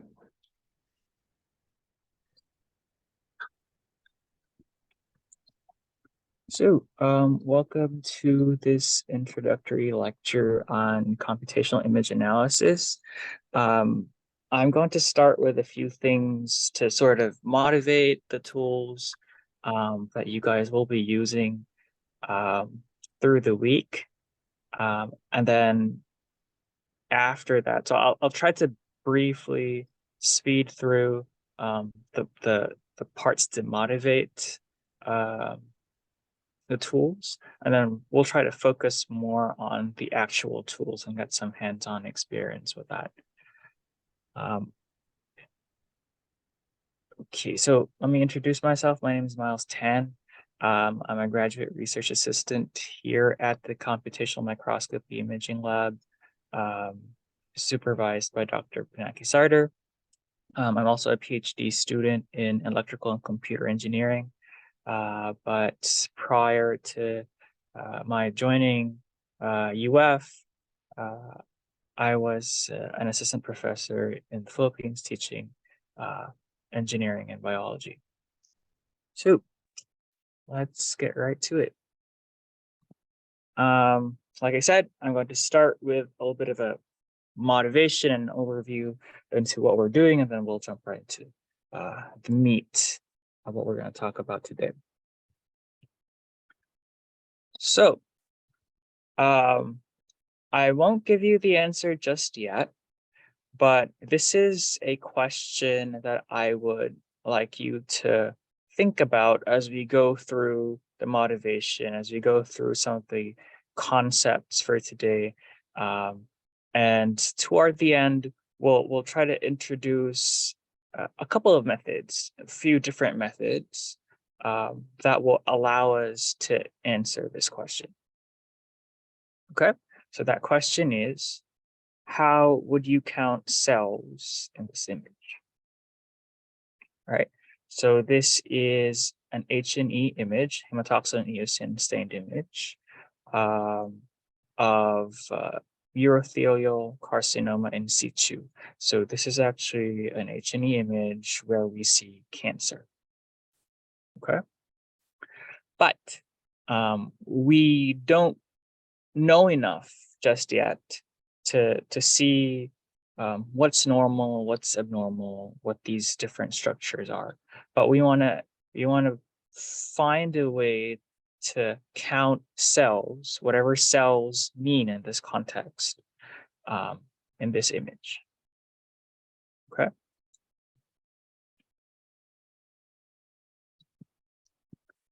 Alrighty. So here's the outline for today's lecture. We will be starting with some conceptual discussions on what medical imaging is. This is actually going to be the shorter half of today, of this afternoon, and then we're going to dive into image basics and some hands-on practice with MATLAB.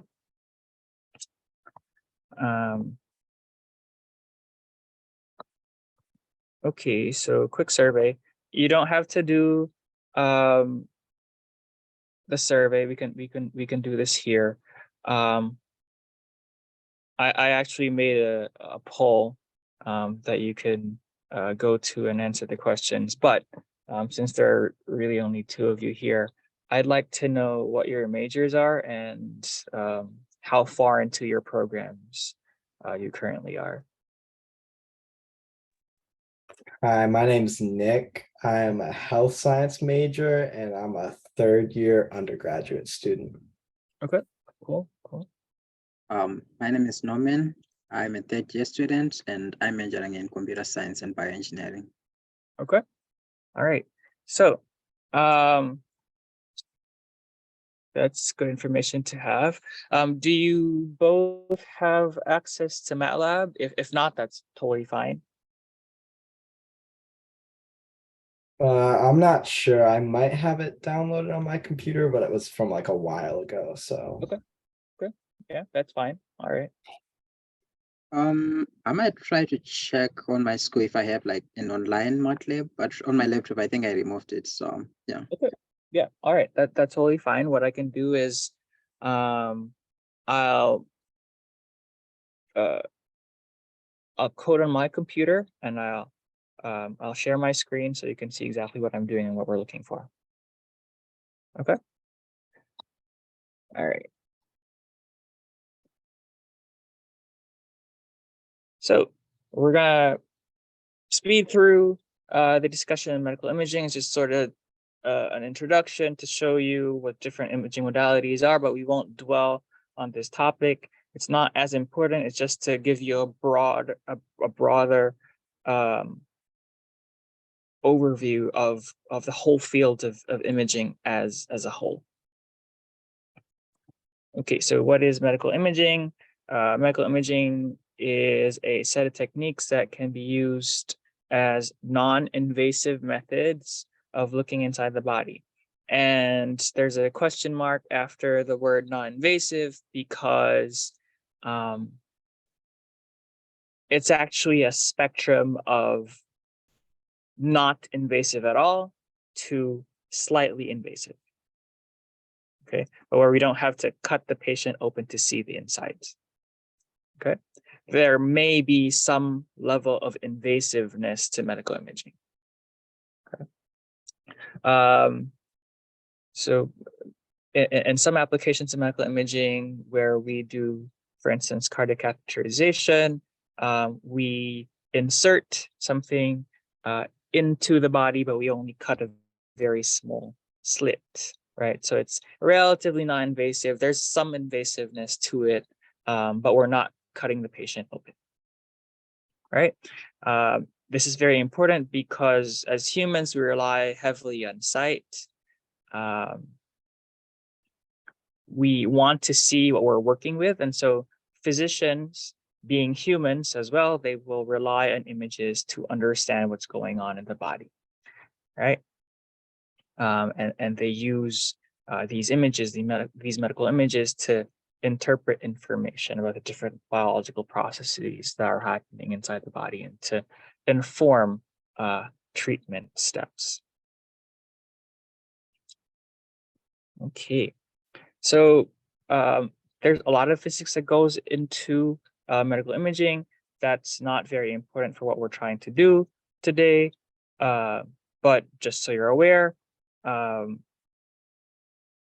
there is some interplay between energy and tissue in the body. And these interactions could be in the form of absorption, where we shine light on body tissue, and that gets absorbed into body tissue and becomes part of the overall internal energy of that tissue. And sometimes that gets converted into heat and other sorts of energy as well.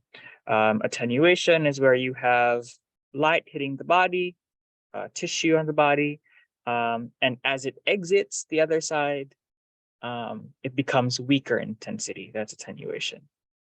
All right, and that's very important for us because we can apply some math to that and form images. And there's scattering as well, where you hit the tissue on the body with light and it scatters toward other directions, right? And we can, again, apply some math on that and form images.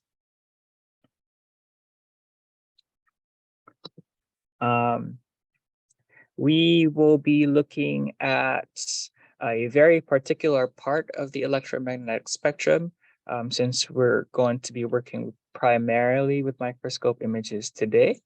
But just so you're aware, most of imaging relies on a small part of this very long spectrum. Right. So for instance, X-rays rely on just the X-ray part of this long electromagnetic spectrum.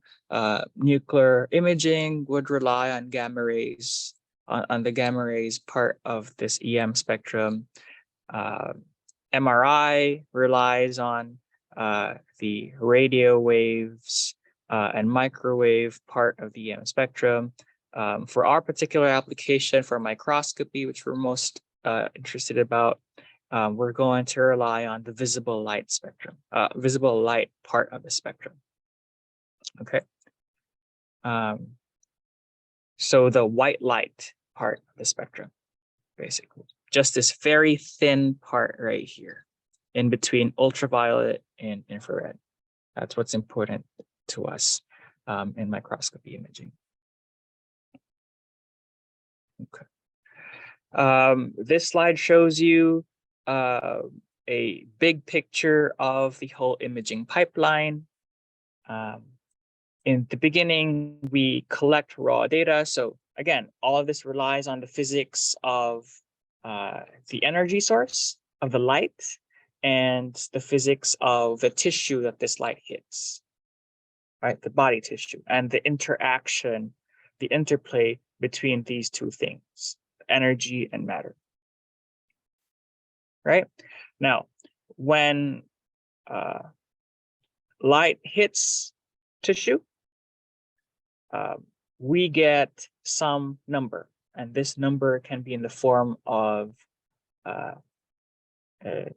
magnitude of attenuation, or it could be in the form of the magnitude of the light scattered, right? Depending on the modality. And this number is your raw data. It's in the form of some voltage that is sensed by the sensor, right? Then we process this voltage. It's cleaned up, right? It's fed into this computer, and this computer reconstructs the image, and this is the image that we see, right? The microscope image or the X-ray image. And then we can do all sorts of stuff on these images. We can collect features, extract features from these images, and do all sorts of signal image processing to them. And we can perform different kinds of tasks on these features that we've collected from the images. So we can do classification, we can do detection, we can do segmentation. You'll see more of those things later as we progress through this lecture today.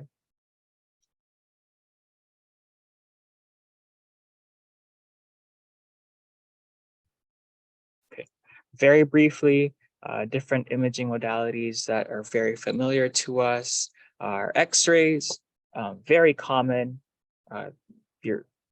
If you visit a doctor's clinic and you come in with symptoms of pneumonia, say, or TB, your doctor will most likely order x-rays, right? They're very cheap, they're very simple, but the problem is x-rays lose a lot of depth information, right? The physics is very simple. You have an x-ray source, this x-ray source hits the patient, or the light from the x-ray source hits the patient, and then on the other side, this light becomes weaker, right? There's attenuation that happens, and then it hits some detector. And this detector tells you how much of the original light is left. And that information is used to form an image. Okay.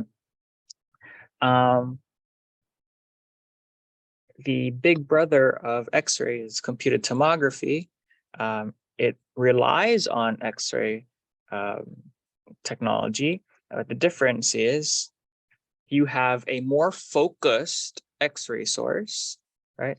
That's what the collimator does. You have collimated X-rays hitting the patient. It's more specific. And the difference now is that in just traditional two-dimensional X-ray radiographs, the everyday X-ray that your doctor does in this clinic, you have a single X-ray detector. With computed tomography, CT, you have an array of multiple X-ray detectors. Okay. And for that reason, we get a much higher level of detail with computed tomography. Okay. And it's really cool because the guy who discovered computed tomography, who made it a thing, was an electrical engineer.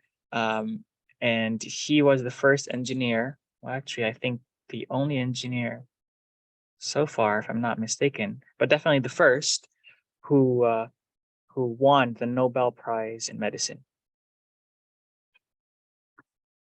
All right. Another very common modality is the MR, MR. That's not right. So going back to CT, a disadvantage of CT is that because of the amount of detail that it provides, there's a trade-off between detail and the amount of radiation, right?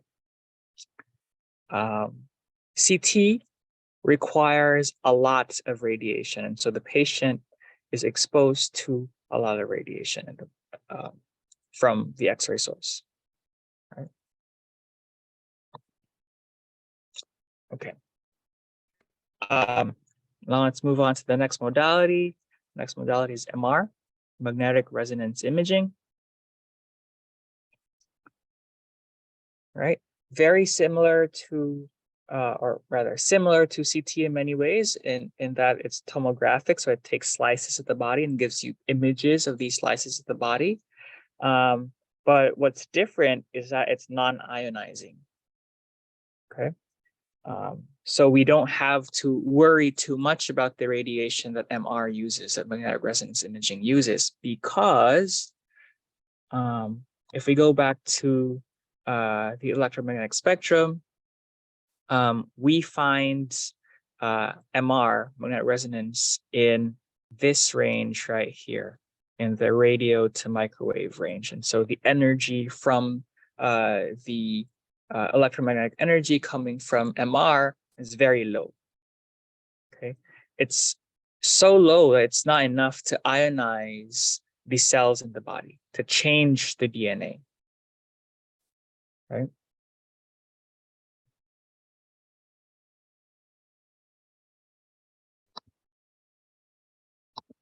Okay, so like I said, it uses RF, the RF band of the EM spectrum, the radio frequency band of the EM spectrum. It's able to penetrate bony and airfield structures with negligible attenuation. That means when you hit the tissue with radiation from MR, we get about the same amount out, or we get some attenuation, but it's not a lot of attenuation. Okay.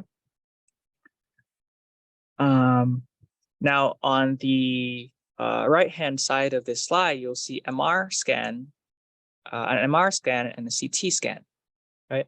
And as you can see, this part of the body has a lot of bone from the vertebrae, but also a lot of soft tissue, right? And MR is very good at imaging soft tissue, right? So if you're taking images of joints and other connective tissues, you want to use MR, right? If you want to use, or if you want to take images of bone, you would want to use CT or some kind of X-ray modality, right? If you have a combination of both, you might want to use MR because you want some resolution between the different kinds of soft tissue and the bone as well. So you might want to use MR. If you're imaging vessels and you inject high atomic number, high Z material into these vessels to see these vessels. So in cases where a doctor might think that his patient has an aneurysm, he wants to see that vessel. He's going to inject contrast agent into the vessel, and he's going to want to use a CT scan for that because CT scanners are very good at delineating between materials that have different atomic numbers, that have a wide range of atomic numbers, right? High Z material. There's two more modalities before we move on to the actual meat, the actual meat of today's lecture. We have PET, positron emission tomography, right?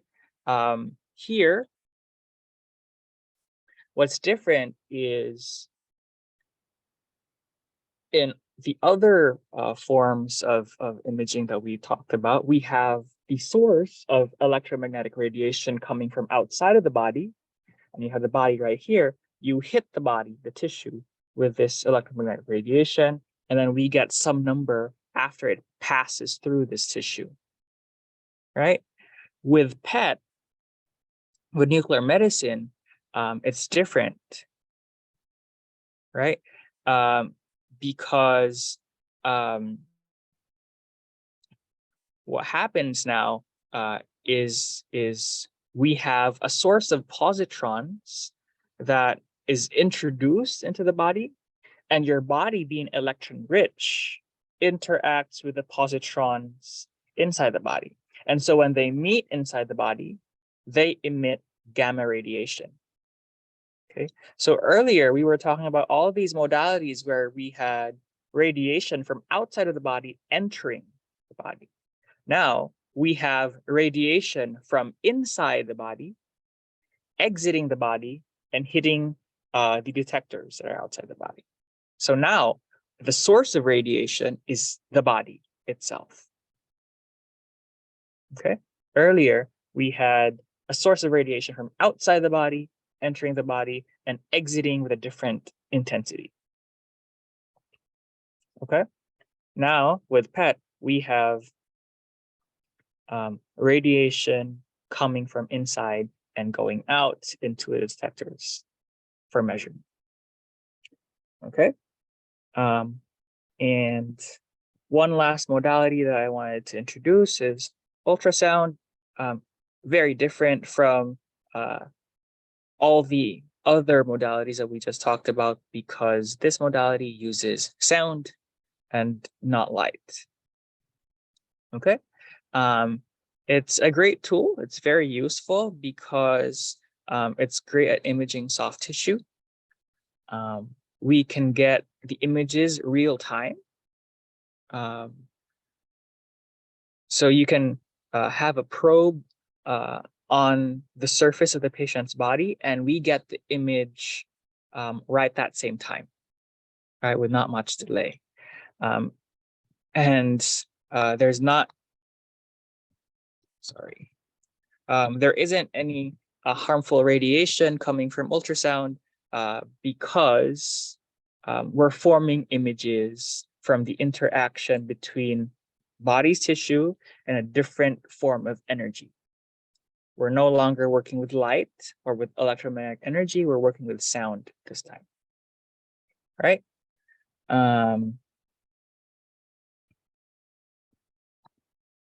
Okay. So what we really want to focus on today is microscopy, right, as an imaging modality. So what we're doing is we're getting a sample of tissue from the body, and we want to cut this sample of tissue very, very thinly and put it on a microscope slide. And why do we want it to be very thin? That's because we want to avoid diffusion of light. Okay, so the thinner the microscope, the thinner the slide that's on the microscope, the thinner the slice that's on the microscope slide, the better the image that forms. Okay. If you have very thick sections, very thick slices on the microscope slide, we can run into different sorts of problems and different kinds of noise that we would have to process after acquiring the image, and we don't really want to do too much processing. Okay. What's great about this technology is it allows us to image single cells and single organelles, right? Depending on the type of microscopy, of course, and depending on the magnification that we're using, right? Now, cells are translucent. They're colorless, right? So we are going to want to give them color. And how we do that is by using different kinds of stains. Earlier, you saw an image at the very beginning of a slice stained using hematoxylin eosin, a very common stain used H&E. Right? And after that slide is stained, after these cells are stained, we shine a light through the slide and we look at that slide through the microscope and see pictures, see images, right?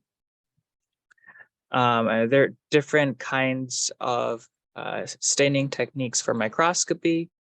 There's phase contrast, different types of microscopy modalities like phase contrast, dark field, interference contrast, and fluorescence microscopy. Right, but we're going to be focusing on bright field today, and very briefly gonna talk about fluorescence as well. But the focus will be bright field. Okay.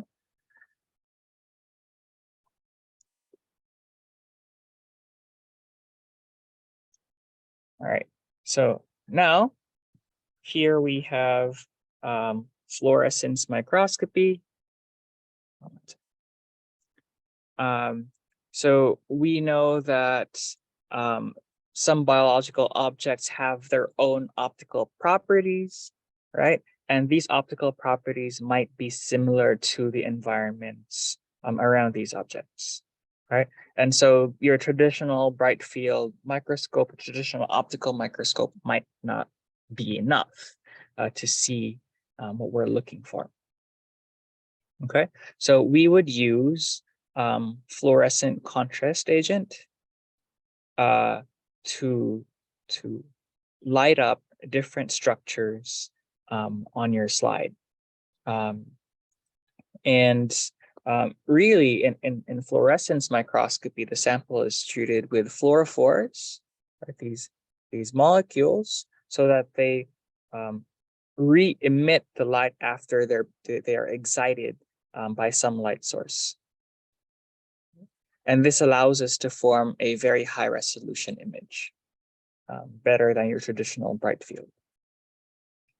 So really it combines, it's some sort of a combination between the magnification properties of the traditional bright field, traditional light microscope, but this time with some fluorescence emitting properties of the fluorophore, of the compound that we're using for this.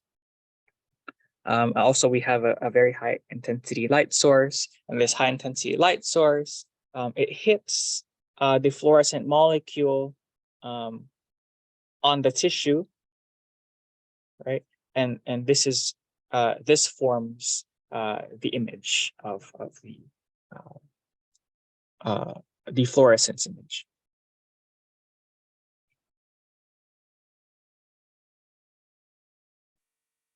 Okay, so now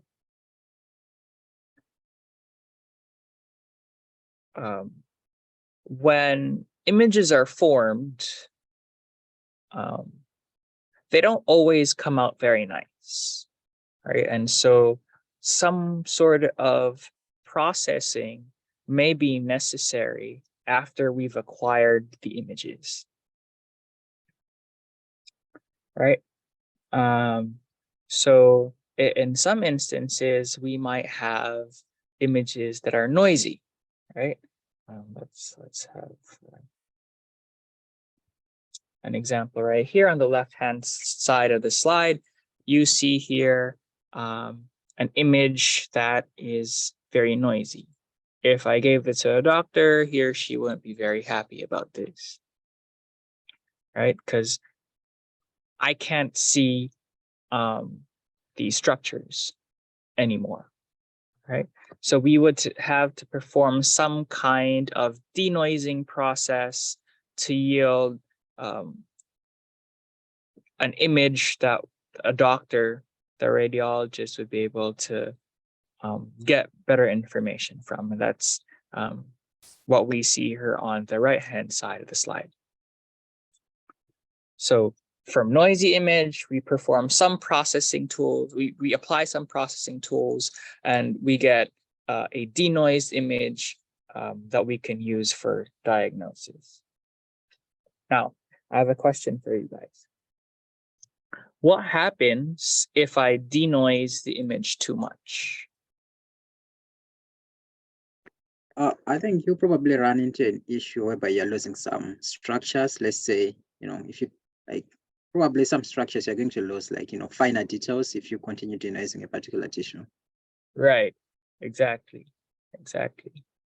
And we don't want to do that, right?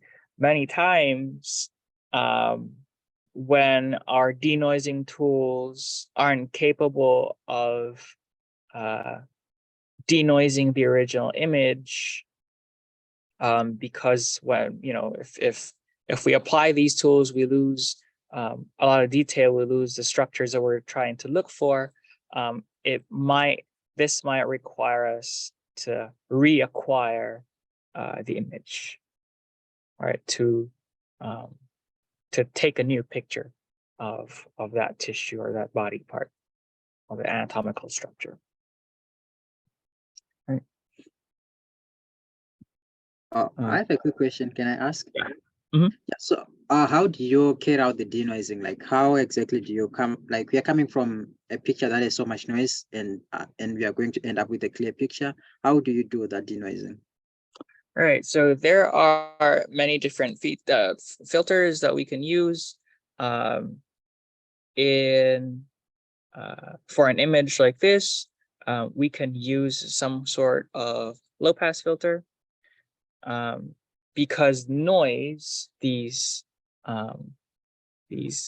noisy elements that you see right now on the picture, these are high frequency components, the high frequency features that you see on the image. And these structures, they're pretty smooth, right? If you look at the denoised image, which is sort of the target, sort of what we want to have, they're pretty smooth, right? Compared to this sandpaper-like look of the image on the left-hand side, right? And these sandpaper-like dots on this image are high frequency. So we want to remove this high frequency, and we would apply a low pass filter. And what a low pass filter does, it allows low frequency components to pass, right? It filters out these dots, these sandpaper-like things, right? It really depends on the image that you start with.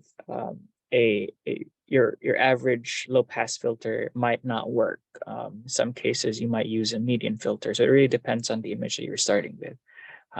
But we would use some sort of filtering technique to get the denoised image. Maybe just one last question, sorry. So you have Yeah. mentioned like, a low filter, and you've said something about the median filter. So how exactly do I know that, okay, I think in this scenario, I need to apply a median filter, or I need to apply, a low filter, like to this image? Like, what are what's the criteria that you use to do the filtering? Experience. Many times you see a noisy image, and you know exactly what the source of noise is. Say salt and pepper noise. When you see black and white spots, dots on an image, you know that this type of noise is salt and pepper noise, and so I would use a median filter, right? But also you can, play around with different filters, trial and error, right? And the reality is, in research, we do a lot of trial and error, right? But a good foundation of the theory does help for sure. A good, exposure to the different examples of noise definitely helps.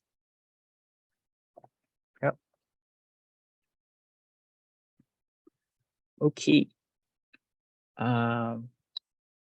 Also, one of the many tasks that are very common in our field in computational pathology is the task of segmentation, where we start with an image with different structures, right? But let's say we're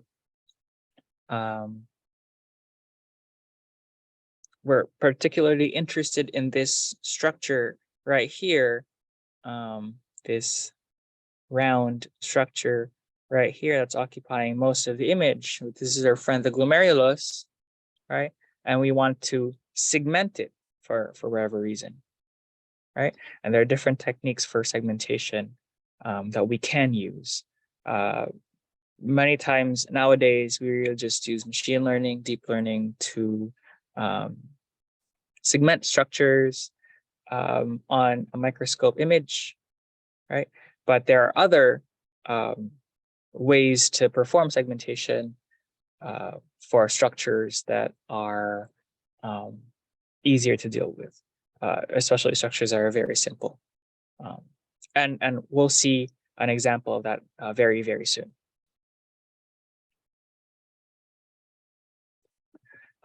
Also, another task that you will be getting more experience with in the next day or two is classification. And classification is really just determining the class, the category that something belongs to, right? So for instance, in this image of the glomerulus, in this glomerulus are different kinds of cells, right? With experience, with the right practice, eventually you would be able to identify what kinds of cells these are, right? And you'll be able to do this in the next day or two, or there's going to be an actual exercise where you would be taught the different criteria to tell between the different kinds of cells in the glomerulus, and you're going to try this out and see for yourself whether you can actually identify the different classes of cells in the glomerulus. Okay.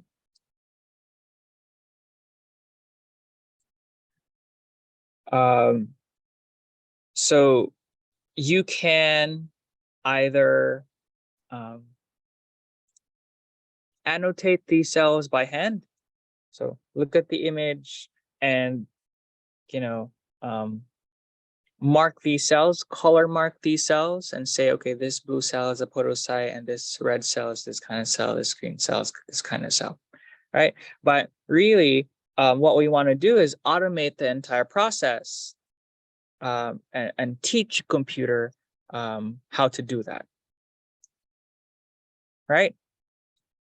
And it's actually quite difficult to hard code this algorithm, the instructions to the computer, the explicit instructions to the computer, and tell it which one is a podocyte and which one is a mesangial cell, and which one is an endothelial cell. And so what we do nowadays is we just train a machine learning model, give it a couple of examples, right?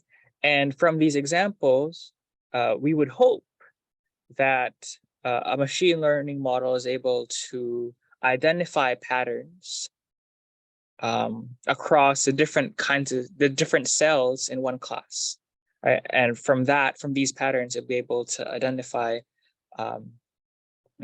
pinpoint exactly what type of cell we're looking at. Okay.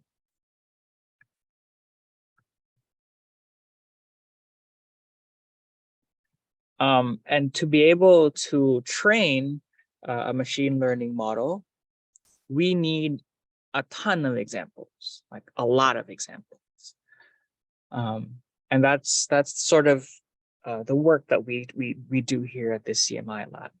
We have a ton of examples of, we work primarily with kidney disease, but we're also venturing into into diseases of different parts of the body, different parts of the body in the near future. But right now we work mostly with disease of the kidney, and so we teach a computer how to identify these different diseases and different features that come along with these diseases, right? And to be able to do that, we need a lot of examples, right? We need a humongous training set to be able to train these models. And what's great is we actually have a lot of examples with just one slide. So this one right here, if you can see my cursor, is a single slide, a whole slide, right? An image of a whole slide. We call them WSIs, whole slide images. And if you zoom really, really close in, you'll see these glomeruli, right? There's actually hundreds, maybe thousands of these glomeruli on this whole slide image. So we actually have a lot of examples to provide our algorithm for training. All right.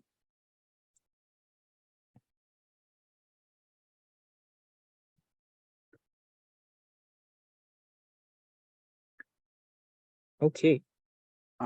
Sorry. Yeah. One quick Go ahead. question. So, to be more realistic, I think in the world, like when you're doing something in the real world, we are likely to have a limited data set. So I'm just wondering, like, how do you use a limited data set? Let's say you have a limited data set and you want to build a model. Like, what's your approach? Like, how exactly do you approach that problem? Actually, in the real world, we have tons of data. We're working in an era of big data. We're working in an era where there's just so much data to use, and it's becoming difficult to pinpoint what data is useful. But we actually have a lot of data. Okay, so let's say we have a lot of data, but only a portion of that data is useful, like, for your model. I'm just wondering, like, how do you end up building a robust model if you have a very limited data set? Like, yeah, we have like a lot of data, but only a portion of that data set is probably important or helpful towards building that model. So how exactly can I approach a problem like that? Let's say I want to build a robust model, but I have a limited data set. Okay, so well, that question is very loaded because it really depends on the situation.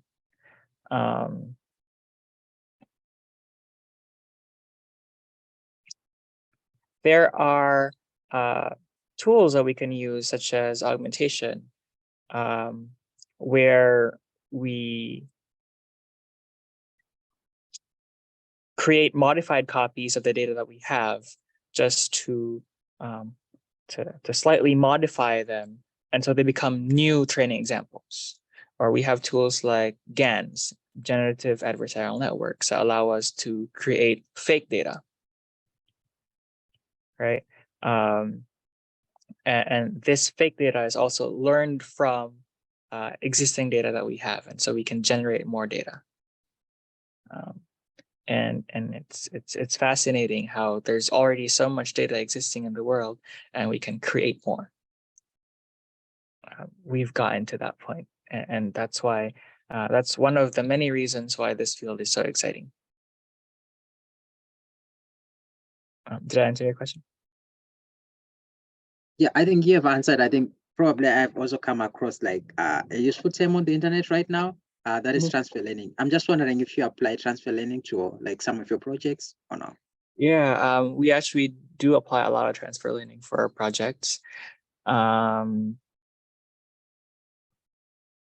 because the CMI lab is actually a very applied lab. We work very closely with doctors, and so the focus is really to apply tools that are existing for the doctors to use.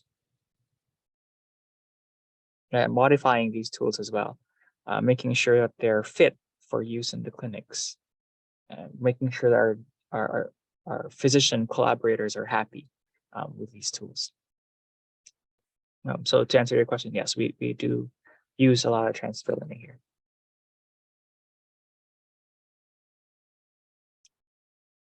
All right. Any other questions before I move on? Okay.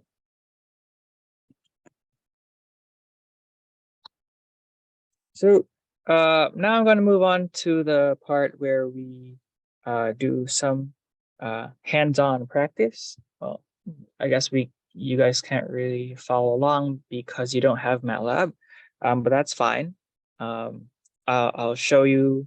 I'll walk you through these steps, and if you'd like, there are free trial versions of MATLAB available online that you can download and that you can play around with after our session today. Okay.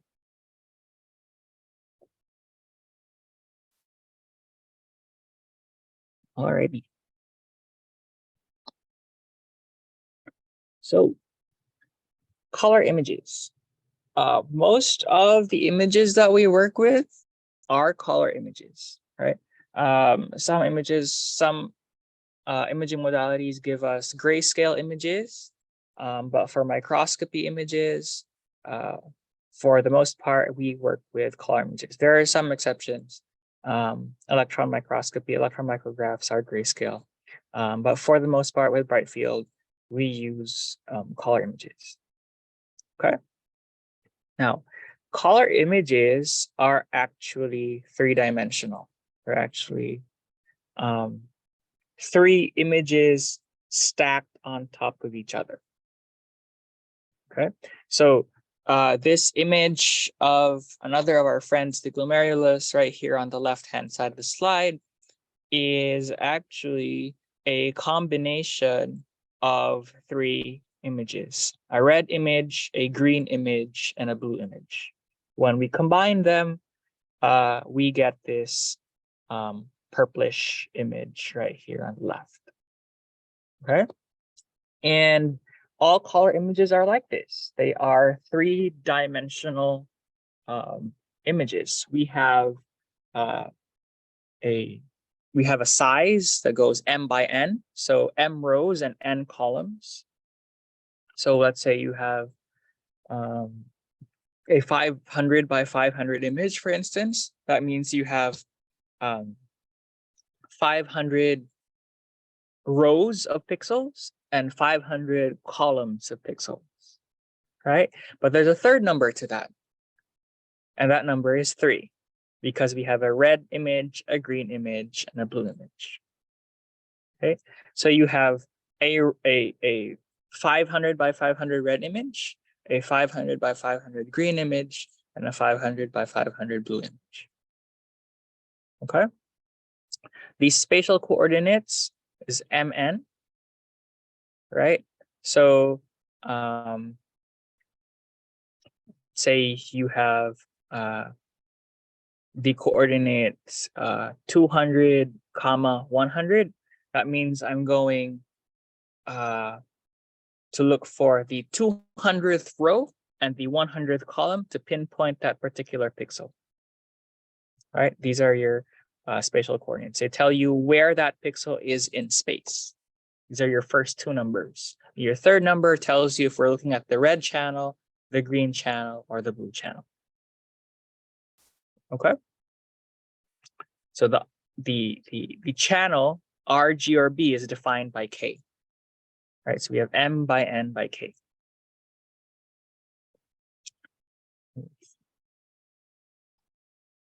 So this is what it would look like, right, on the left-hand side. So you have a component image from the red channel here in the front, a component image from the green channel here after or behind the red image, and a component image from the blue channel behind the green component. Right? Okay.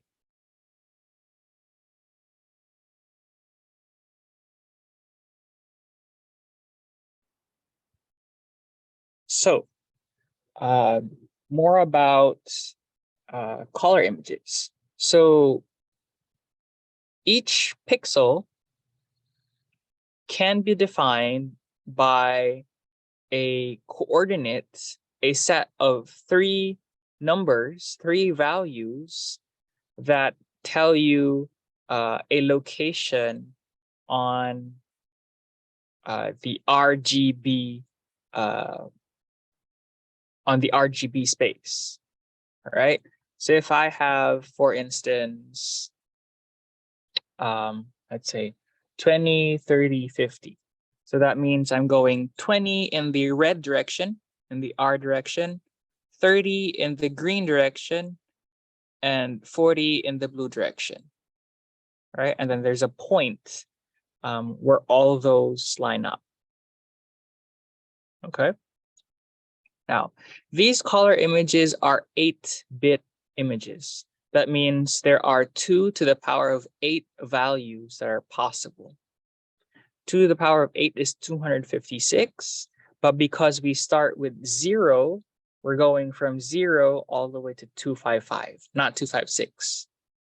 Okay, because of 0. The 0 counts as the first one. So the range of values I can take is from 0 to 255. Okay. Now, 255, 255, 255.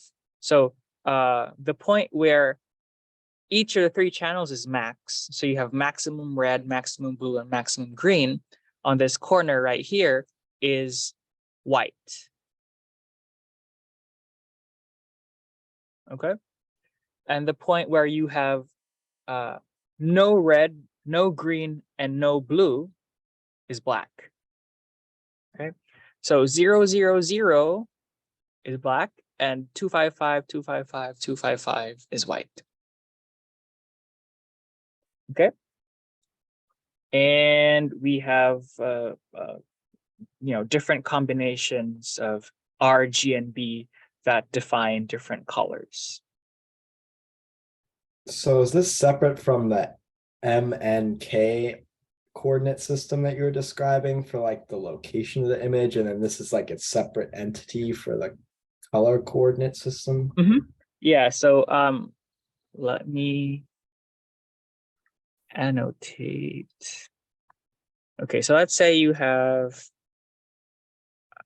I don't know. Okay, 1 second. It's too thick. All right. So let's say I have, I don't have a pen. Actually, let's do this. So I have, let's say 512 by 512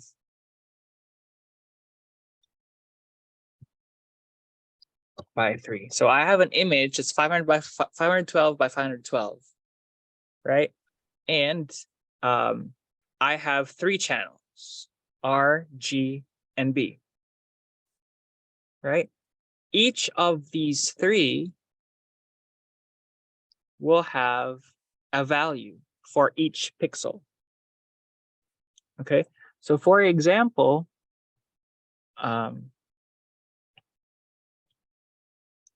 if I have the coordinates in this 512 by 512 image, I have the coordinates 50, 40, right? So if I'm looking at,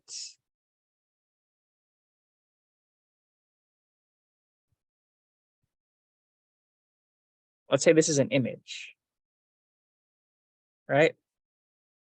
So I'm going to look for the 50th pixel going down, right? The row. So it's a 1, 2, 3, 4, 5, 6, and 50 somewhere here, right? And it's a 40 somewhere here. So that means I'm referring to this pixel right here. Now this pixel right here has 3 different values. It has an R value, a G value, and a B value. Okay, so if the R value happens to be 255, the G value also happens to be 255, and the blue value happens to be 255, that means this pixel right here, this particular spot right here in the picture, in the image, is going to be white. If the value is 0, 0, 0, then that spot right there is going to be black. Okay, that makes sense. Okay, all right. So M comma N gives you the location on the picture, and the set of 3 values, like this one right here, tells you what color that spot in the picture is going to be. Okay, Okay. thank you. Yep. All right. So let me clear the screen. A picture, an image, is actually a matrix, right? So if I have an image that is M by N, let me write that down. If I have an image that is M by N, I have M rows and N columns, right? So if I have M rows, that means I'm going to start with row 0 and end up at row M minus 1. If I have N columns, I'm going to start at column 0 and end up with column N minus 1. Right? And each of these pixels, each of these coordinates have 3 values. So you can think of it as 3 matrices on top of each other, stacked on top of each other. Is that clear? Okay, cool. Now, sometimes we want to work with grayscale images, right? Because say there's just as much information when the image is gray. Sometimes that happens, right? When that happens, let me clear the screen. When that happens, we can go ahead and work with intensity images. And intensity images are just grayscale, right? So how do we convert a color image into an image that is grayscale? MATLAB makes it very easy for us because it gives us the command called RGB to gray. This one right here, if you go to this link, it's going to give you the documentation about this command called RGB to gray, right? But really what it's doing, you can perform the math yourself. You can code the math yourself. You don't have to use RGB to gray. RGB to gray is just a really quick way to do it. But if you want to do the math yourself, you take the red value. Let's say we select a pixel.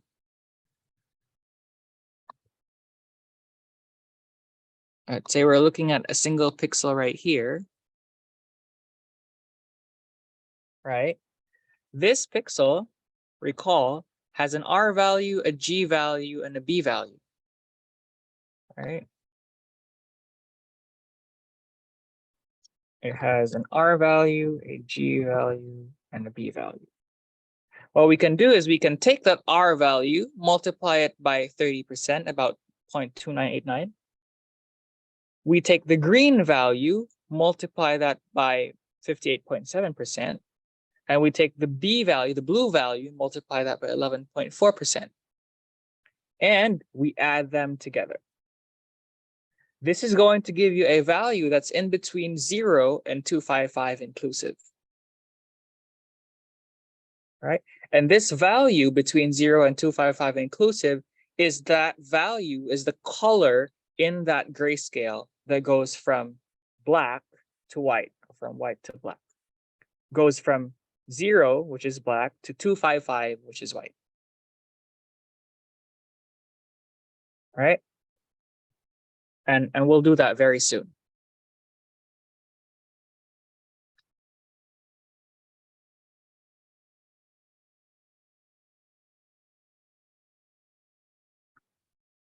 Also, sometimes we want to just say whether something is this or not this, right? A nucleus or not a nucleus, a cell or not a cell, cancer or not cancer, right? In which case, we just want to work with binary images, because binary images just tell us it's something or not that thing, right? So if we want to count cells, we just want to know whether a structure on that image is a cell or not.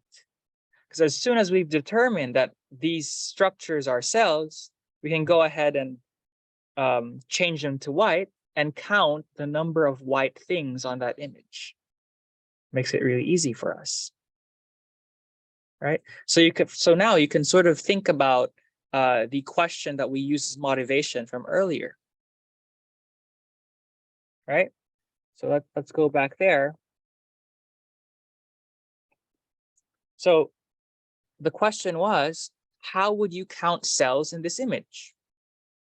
Well, you can, actually, you tell me. How would you do it? Well, I don't know if this is correct, but I'm just thinking, so the first approach that I have was segmentation. Like, is it possible to segment the cells? And the second was about the binary image. Like, is it a cell or not a cell? I don't know if that approach is like also.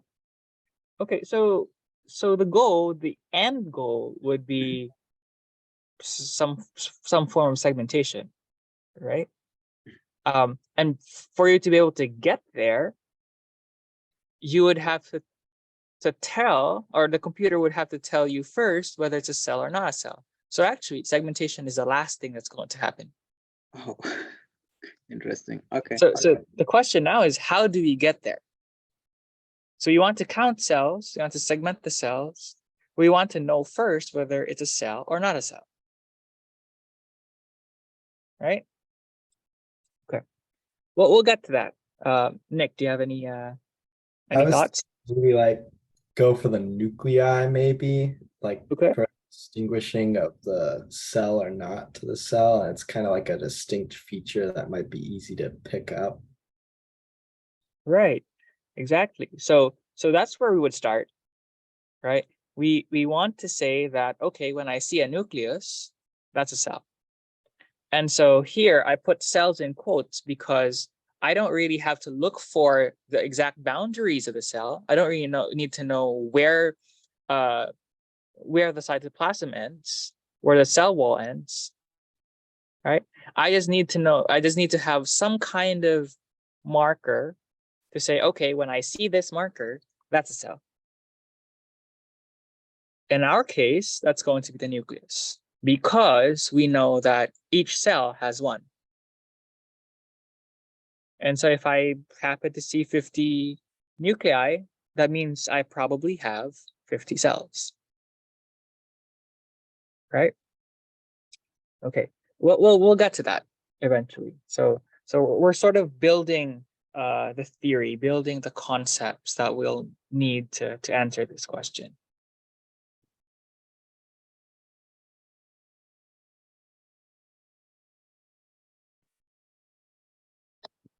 Okay.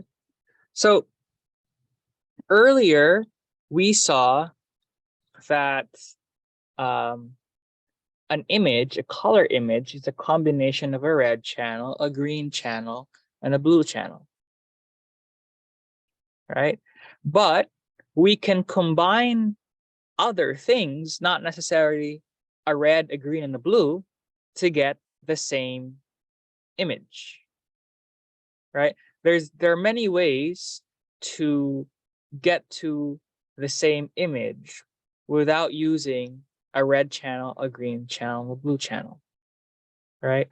So it's the same way you can form the number 10 by adding 3, 3, and 4. You can also do that by doing 5, 5, and 0, right? Or 2, 2, and 6, right? These are just different ways to get there.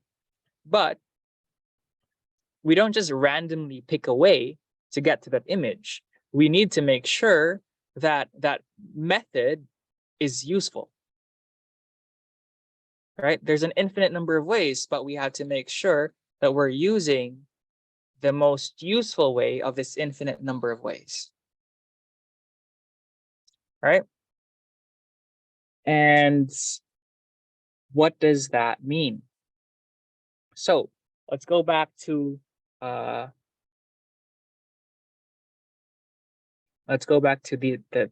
example that we had for motivation.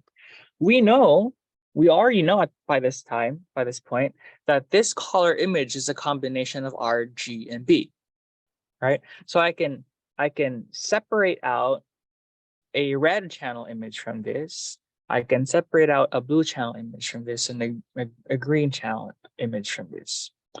And chances are, this deconvolution of colors is already very useful.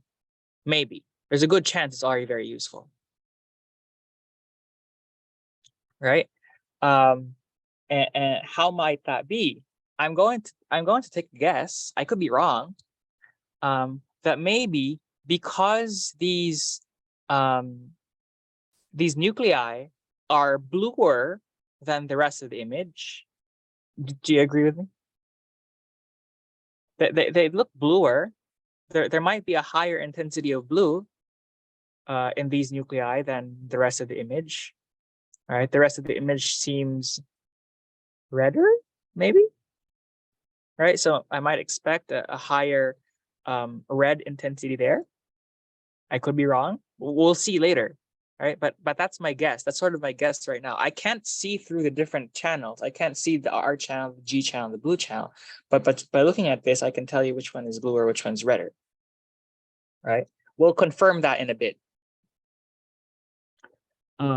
So maybe, and I could be wrong. Maybe I can guess and say if I take the blue channel, I'm going to have a very intense signal where the nuclei are, and a weak signal where there are no nuclei.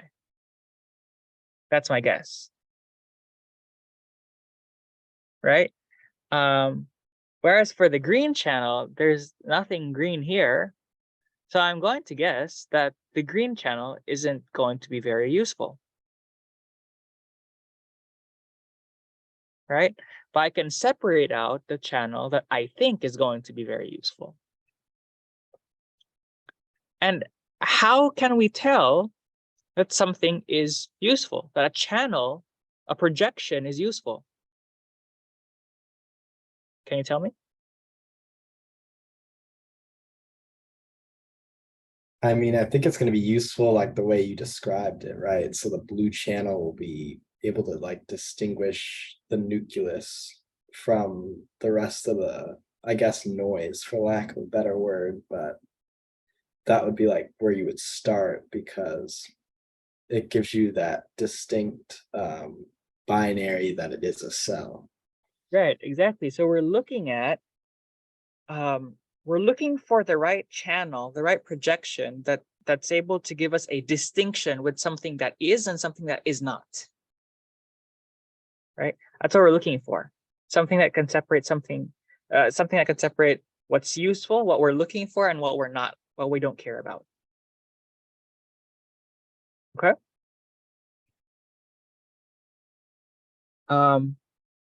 And so this is where principal component projections become useful. So here you can see the R axis, the G axis, and the B axis, right? That's the original RGB space, right? And as it is, it might be useful enough. But sometimes we want to rotate these axes so that we get values that are more spread, right? So what does that mean?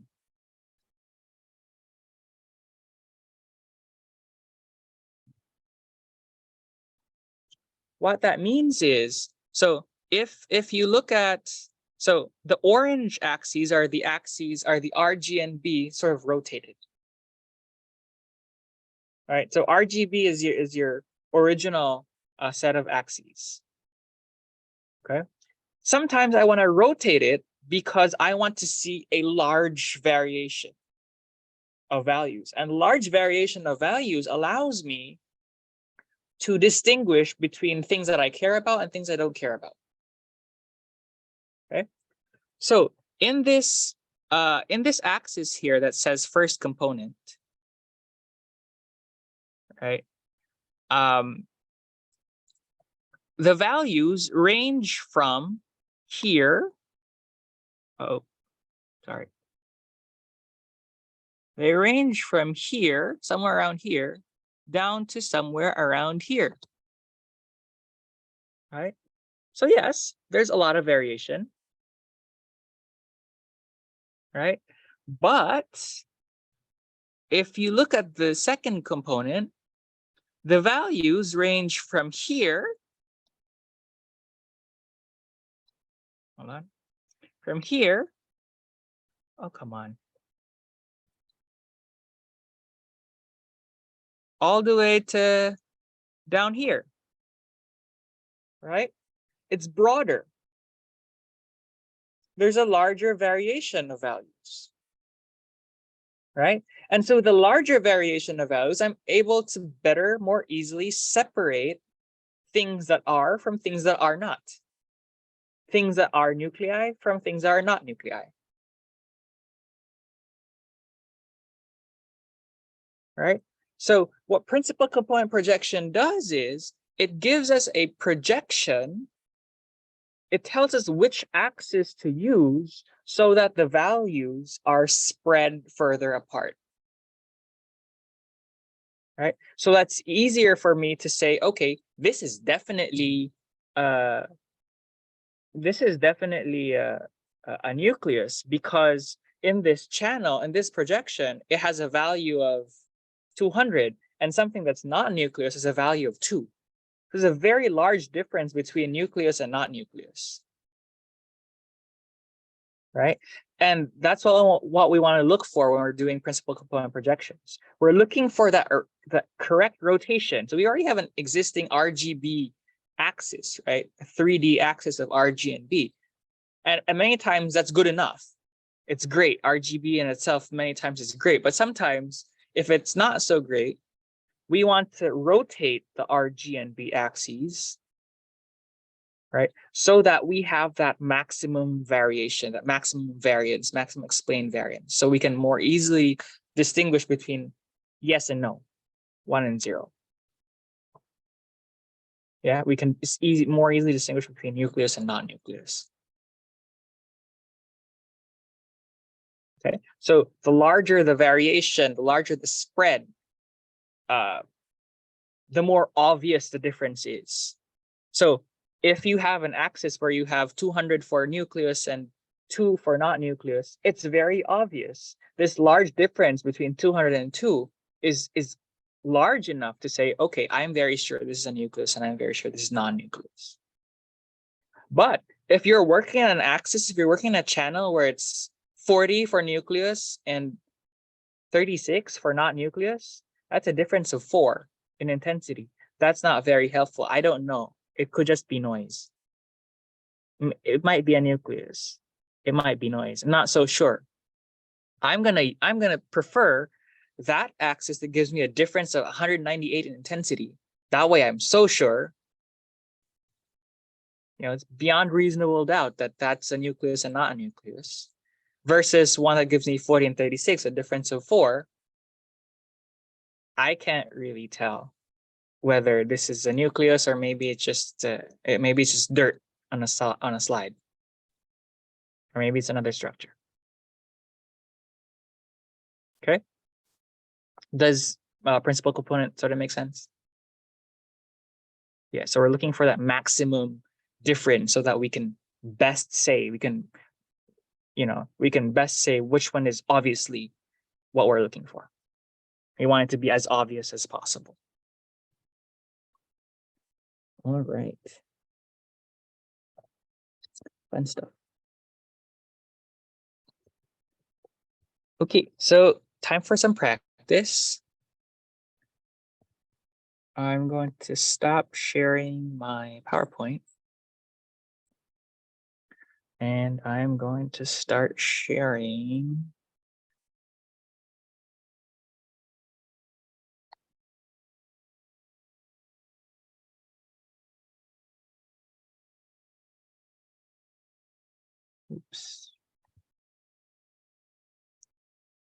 my MATLAB.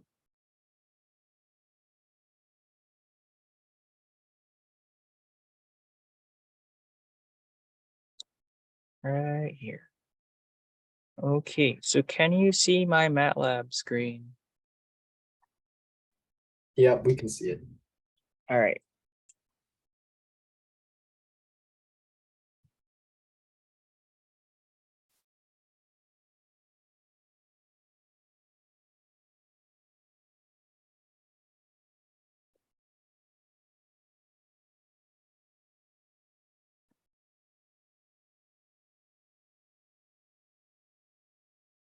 Okay, so what I suggest you do after this is download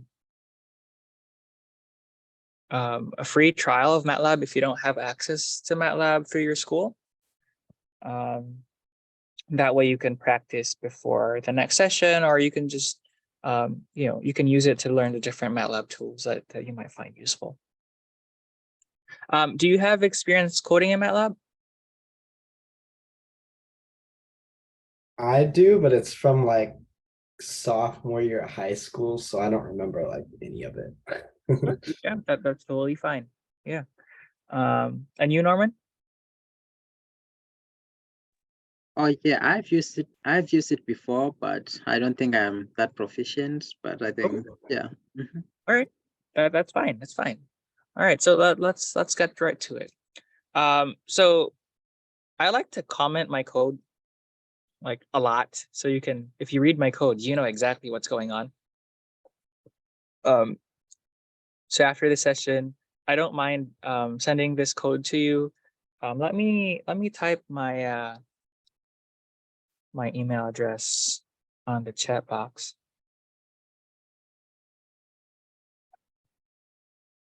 Chat. I'm just curious. Can I do the same work using Python? Or Yes, you can. Yeah. okay.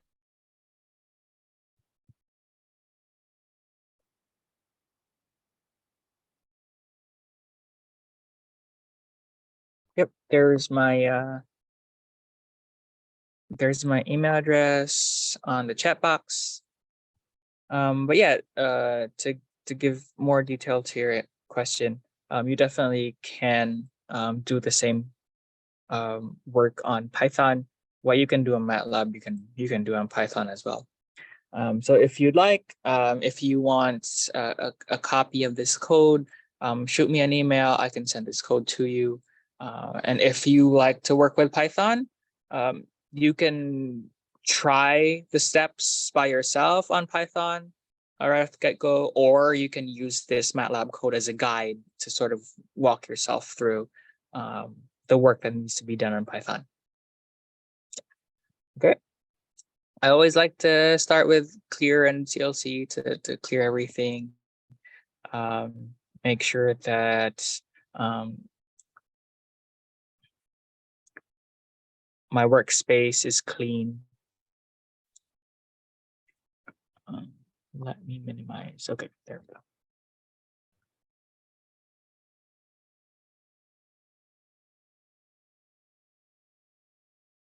All right, so I like to clear in CLC. So I'm just gonna go ahead and right click, evaluate this section command window. That means that's what I'm doing. I'm gonna do just that part of the script, right? The first line of code here is IMRead. That means I want to read some image. And this image is carcinoma in situ.jpg. Okay, I have that right here in my current folder. That image, carcinoma in situ, is this image, or sorry, is the image that I showed you earlier for motivation. Okay, so I'm doing here is I'm reading it and saving it as a variable called HEIMG. I call it that because it's a hematoxin eosin IMG image. Right, so I can highlight that part and I'm just going to evaluate that section. And so as you can see here, on my workspace, you see 1066 by 1599 by 3. That means I have 1066 rows in this image, 1599 columns in this image, and 3 channels, R, G, and B. Okay, so that makes sense, right? So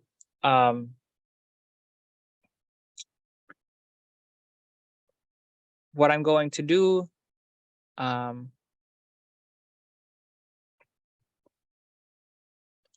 what I'm going to do now is I'm going to show that image. So I have code for that as well.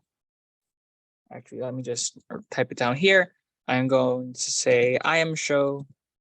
IMShow says that I want to show the image, right? And I'm going to say the image that I want to show is that variable, that image was saved in the variable HEIMG. Right, I'm going to hit enter. And there's the image that we had earlier. Right, that's the image that we wanted to work with. Now you want to count the cells in here. Okay.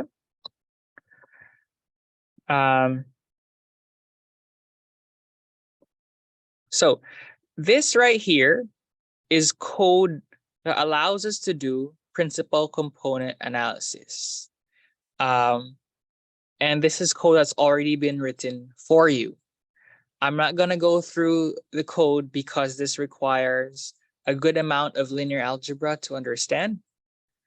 But I'm going to ask you to trust me that this code works. And I'll show you anyway later that this code works. Okay.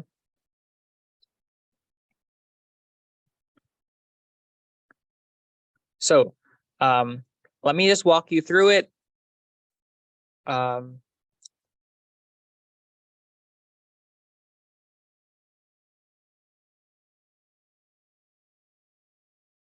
So what we're doing here is we're returning the array with the same number of elements as the red channel and the green channel and the blue channel. So 1 is red, 2 is green, and 3 is blue. Right? After that, we're going to reshape that image, the hematoxin eosine image. Right? And then we're going to calculate the mean. We're going to subtract that mean from the reshaped matrix. Okay. If this is going way over your head, that's totally fine. This requires a good amount of linear algebra. I just wanted to show you what happens when we perform principal component projections. Okay. And then here we return a diagonal matrix with the eigenvalues, and then we calculate the transpose of that matrix V. Right, so on and so forth. And so if I run that part of the code,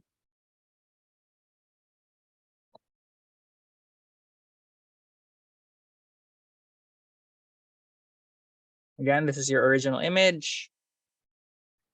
I'm going to minimize that for now. Now I'm going to show you what the R, G, and B channels look like first. Okay. So this is the blue channel. This is the green channel. And this is the red channel right here. Okay. Now I can add a color bar.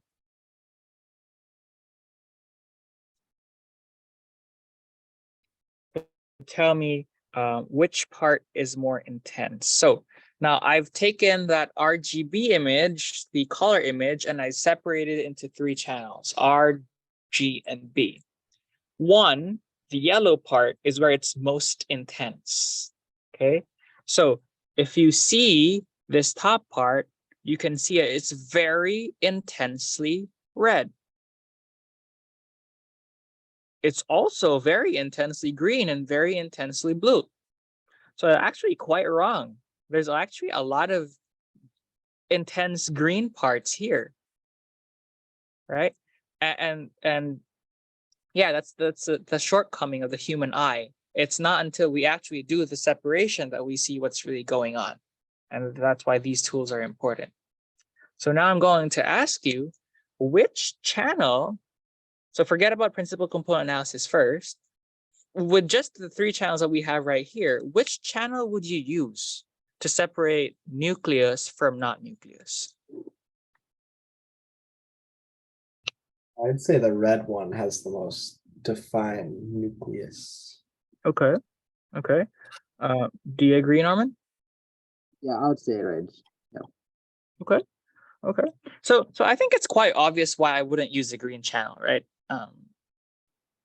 The environment surrounding the nuclei look like nuclei as well. You know, it's a very similar color. It's also quite blue, right? If I look at the blue channel, you're right. The red is still a better channel to use if we're separating nuclei from the background. But what's another reason? What's another reason why I would not want to use the blue channel?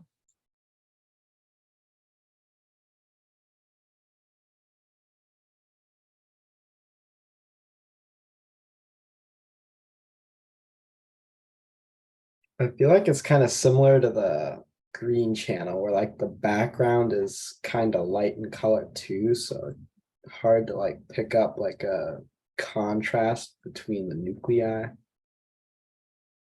Right. Also, if you look right here, are you able to see my cursor? Yeah, we can see it. Okay, so if you look right here, let's check the original image. So this is the original image. Let me just cover the green channel because we know it's useless.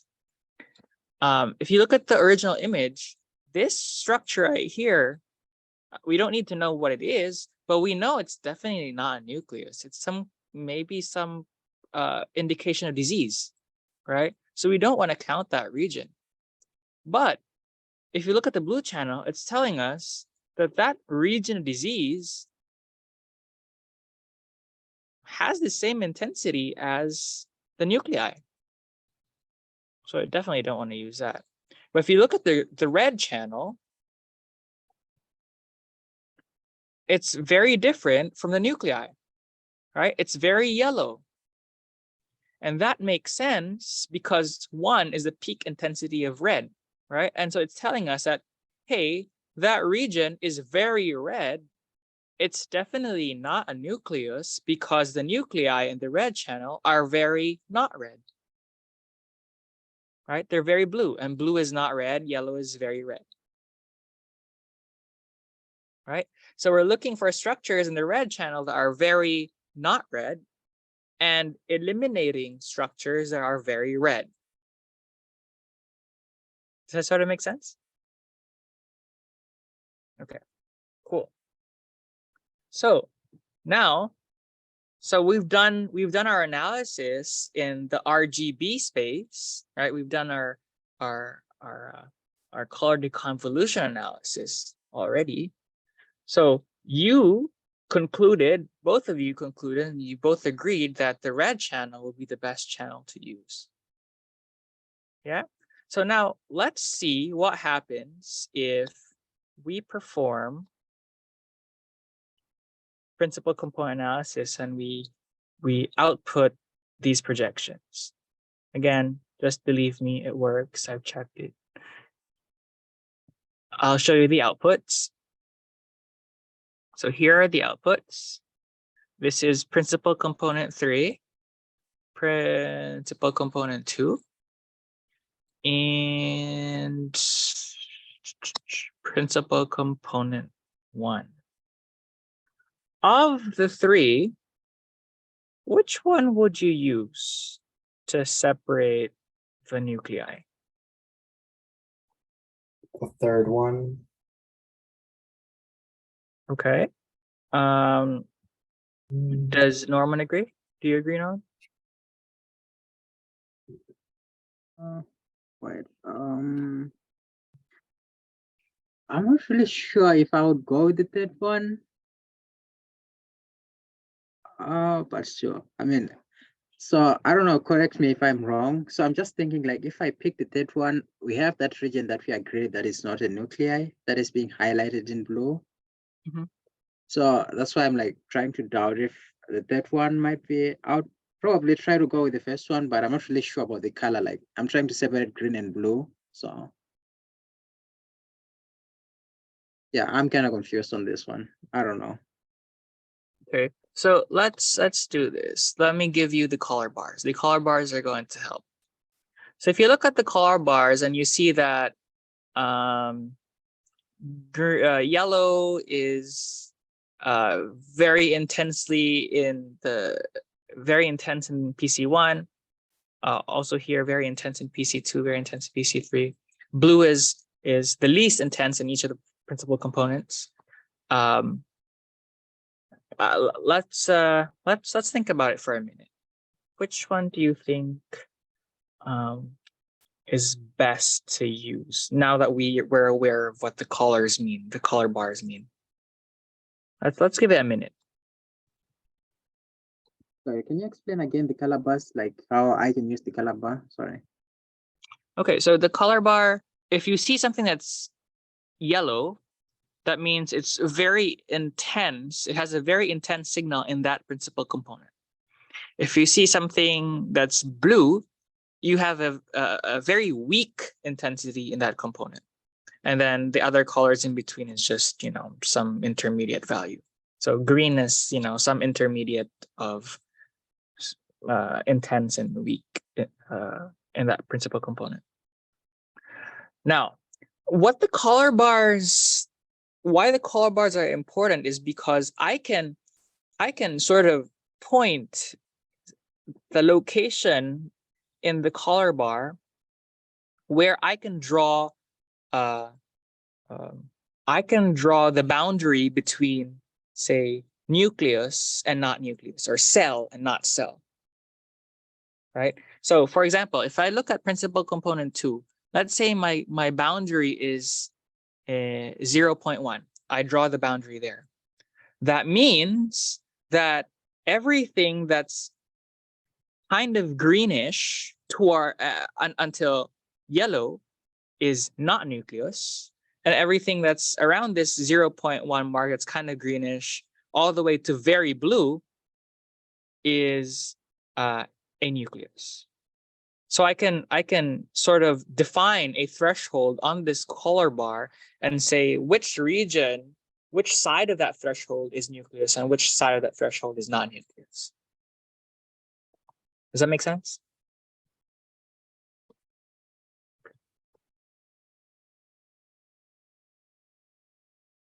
So yeah, given information from the color bar,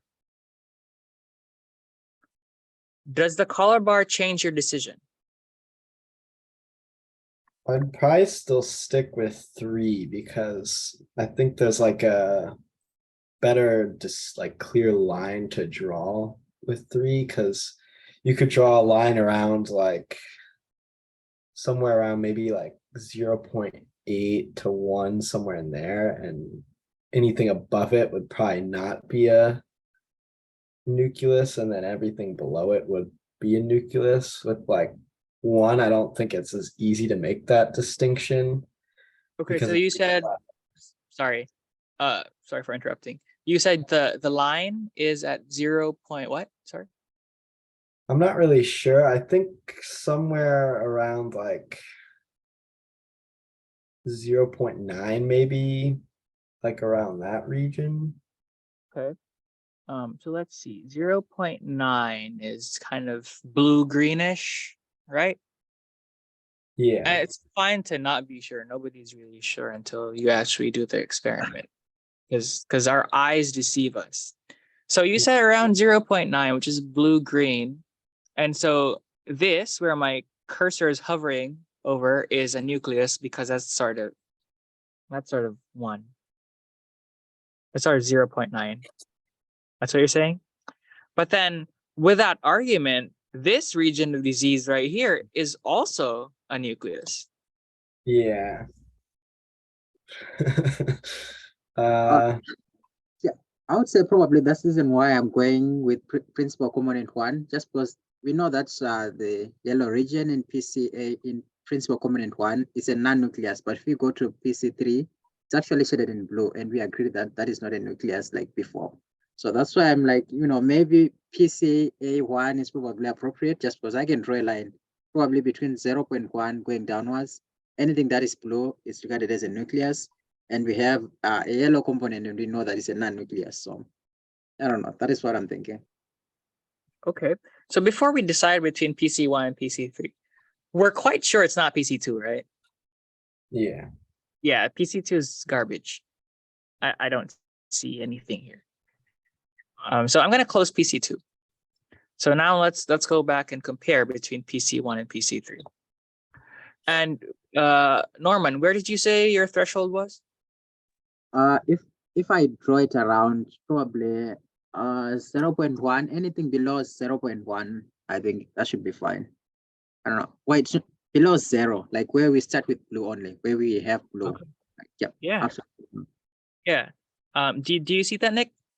Yeah, it makes sense. I was just kind of stuck on like the background of it being pretty close, like with the color bar and numbers to the nuclei. So I was worried like you wouldn't be able to draw like a distinction between the background and the nuclei. But now that you say like there's a distinction between the two, and then it also factors in the non-nuclei region, I would go with the first plot probably now.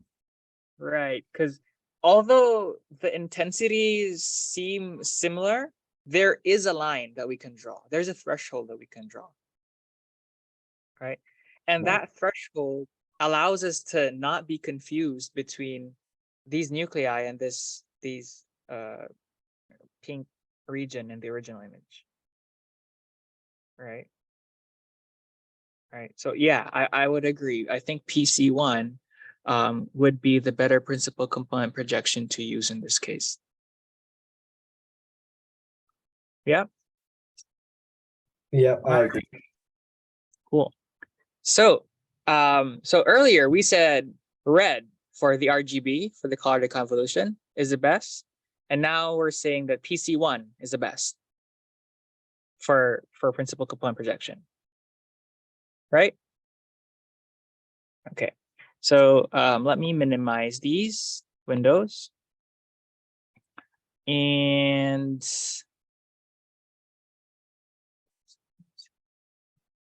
okay. So I am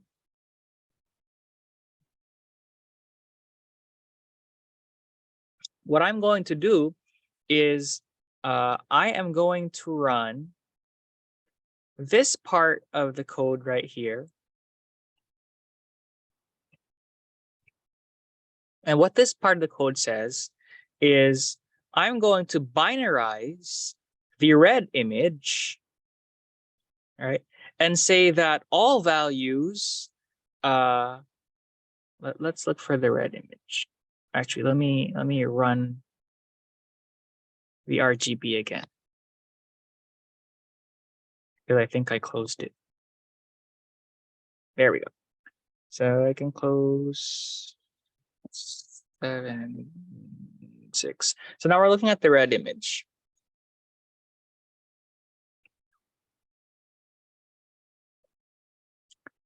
Oops. Okay.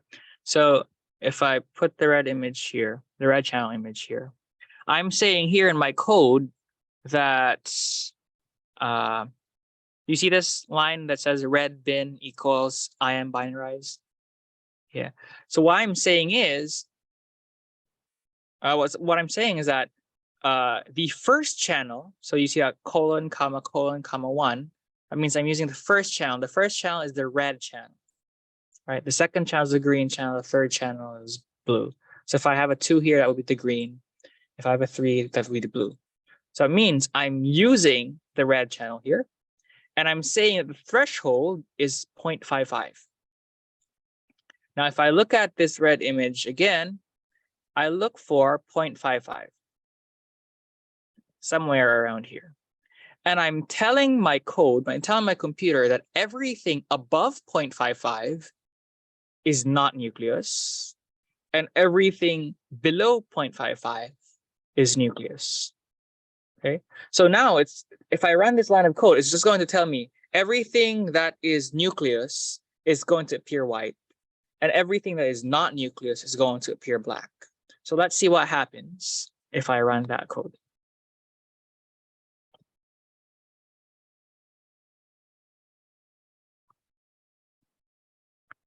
So now I have this thing here called red bin on my workspace. It has the same size as my original image, 1066 rows by 1599 columns, right? And this original image had 3 channels, but this image, red bin, has just 1 channel right now, because we've done away with the green channel, the blue channel. We're just using the red channel. So we have just 1 channel. So now what I can do is I'm going to display that figure, the binarized red channel image. I'm going to evaluate the section, and then voila. Right? We now have a very good delineation between white, which is nucleus, and black, which is not nucleus. And we don't have any colors in between. So it's just yes nucleus or no nucleus. All right. I think it did a pretty good job. Of course, this is a very crude code. There are ways to improve this, processing techniques to improve this. But we started with an original, where did I put it?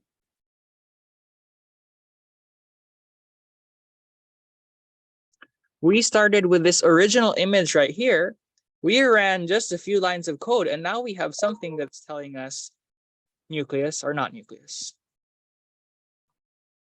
Right? Pretty good. Of course, there are other ways to, there's some intermediate steps I would do to improve this, but for the most part, I think I can start my counting. I can start counting stuff. I can start counting cells. Right? And now if I go to the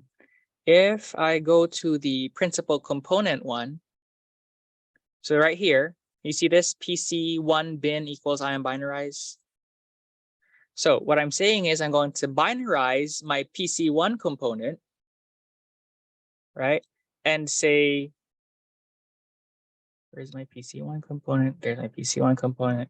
So I'm saying that my threshold is negative 0.10, right?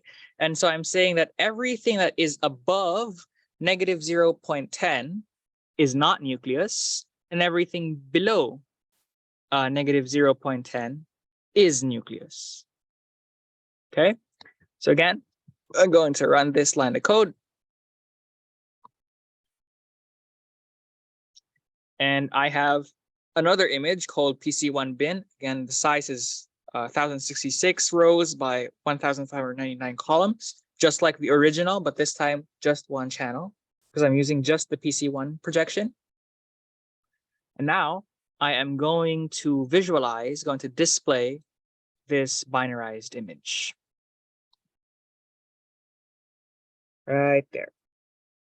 And here, showing you the original image. Now they're side by side.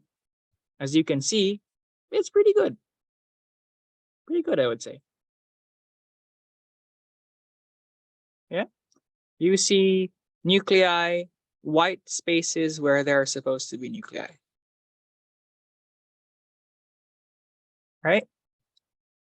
Now let's compare with the binarized red.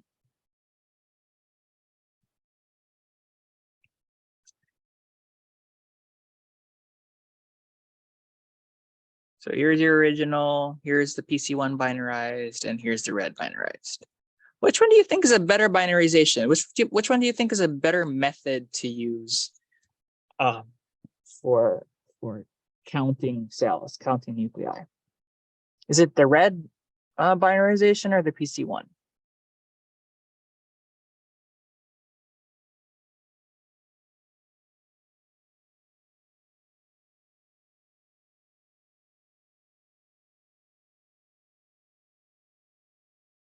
I don't really know. I think they both look pretty good, but the only thing that worries me about the PC1 is like the speckles on like the right side. I don't know if that would be enough to justify using the red one over it though.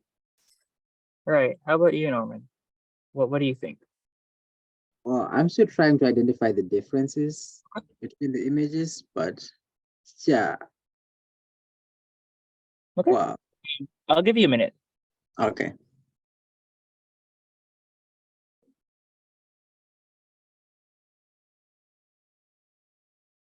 I don't know if I should say it's probably noise or anything like that. Like if you look at the PC, we have like those whites, I don't know, like in between some of the nuclei. And I'm not seeing those like, white spots within the red channel image binarized. So I don't know if I can use that to say probably red channel is probably better than PC. I don't know. Okay. Yeah. So the analysis that you're sort of doing is just a visual inspection or a qualitative analysis of what we're seeing. And that's good because we have a pretty good understanding of what the nuclei are supposed to, or where the nuclei are supposed to be, right? But of course, there are quantitative, better, more robust methods to quantify which one is a better binarization, the red channel or the principal component 1 channel. And we are running out of time. So what I'll do is I think I'll just have you send me an email to remind me to send you the code. And I have a quantitative measurement for which one is a better binarization. And the answer is yes, it's red. It's the red channel. And you're right. If I were to run code to count the number of nuclei on here, it's going to count the speckles, the noise, and we don't want that, right? So typically, before we do any counting, we would do an extra image processing step before we run the counting code, the counting algorithm. But being that the red channel has fewer speckles, there will be less processing necessary, right?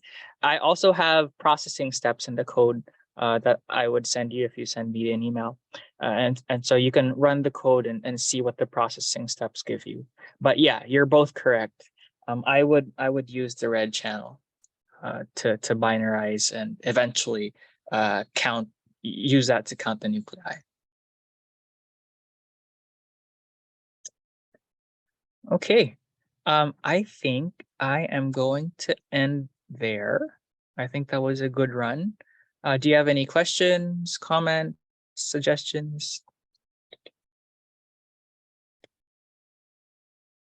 No. Yeah. Just a quick question. So, I mean, I have read about the effect of using PCA, like in your gene analysis, like it results in loss of information sometimes. I don't know if this applies to this scenario. Yeah, so that can happen. And there are many reasons why we would use PCA. A good reason would be that some of our data is not useful. Some of our features are not useful. And so we want to lose these features anyway. And so we would use PCA. And there are cases where we don't want to use PCA because we're losing features that are actually important, right? But here, recall that we started with 3 channels, R, G, and B. And we just used PCA to rotate the axes. We're actually not losing anything in this case. Okay, there are many cases where we would be losing information with PCA, but in this particular case, we're not losing anything. We're just shifting things around and seeing which one looks better. You clear? All right, awesome. Yeah, any other questions?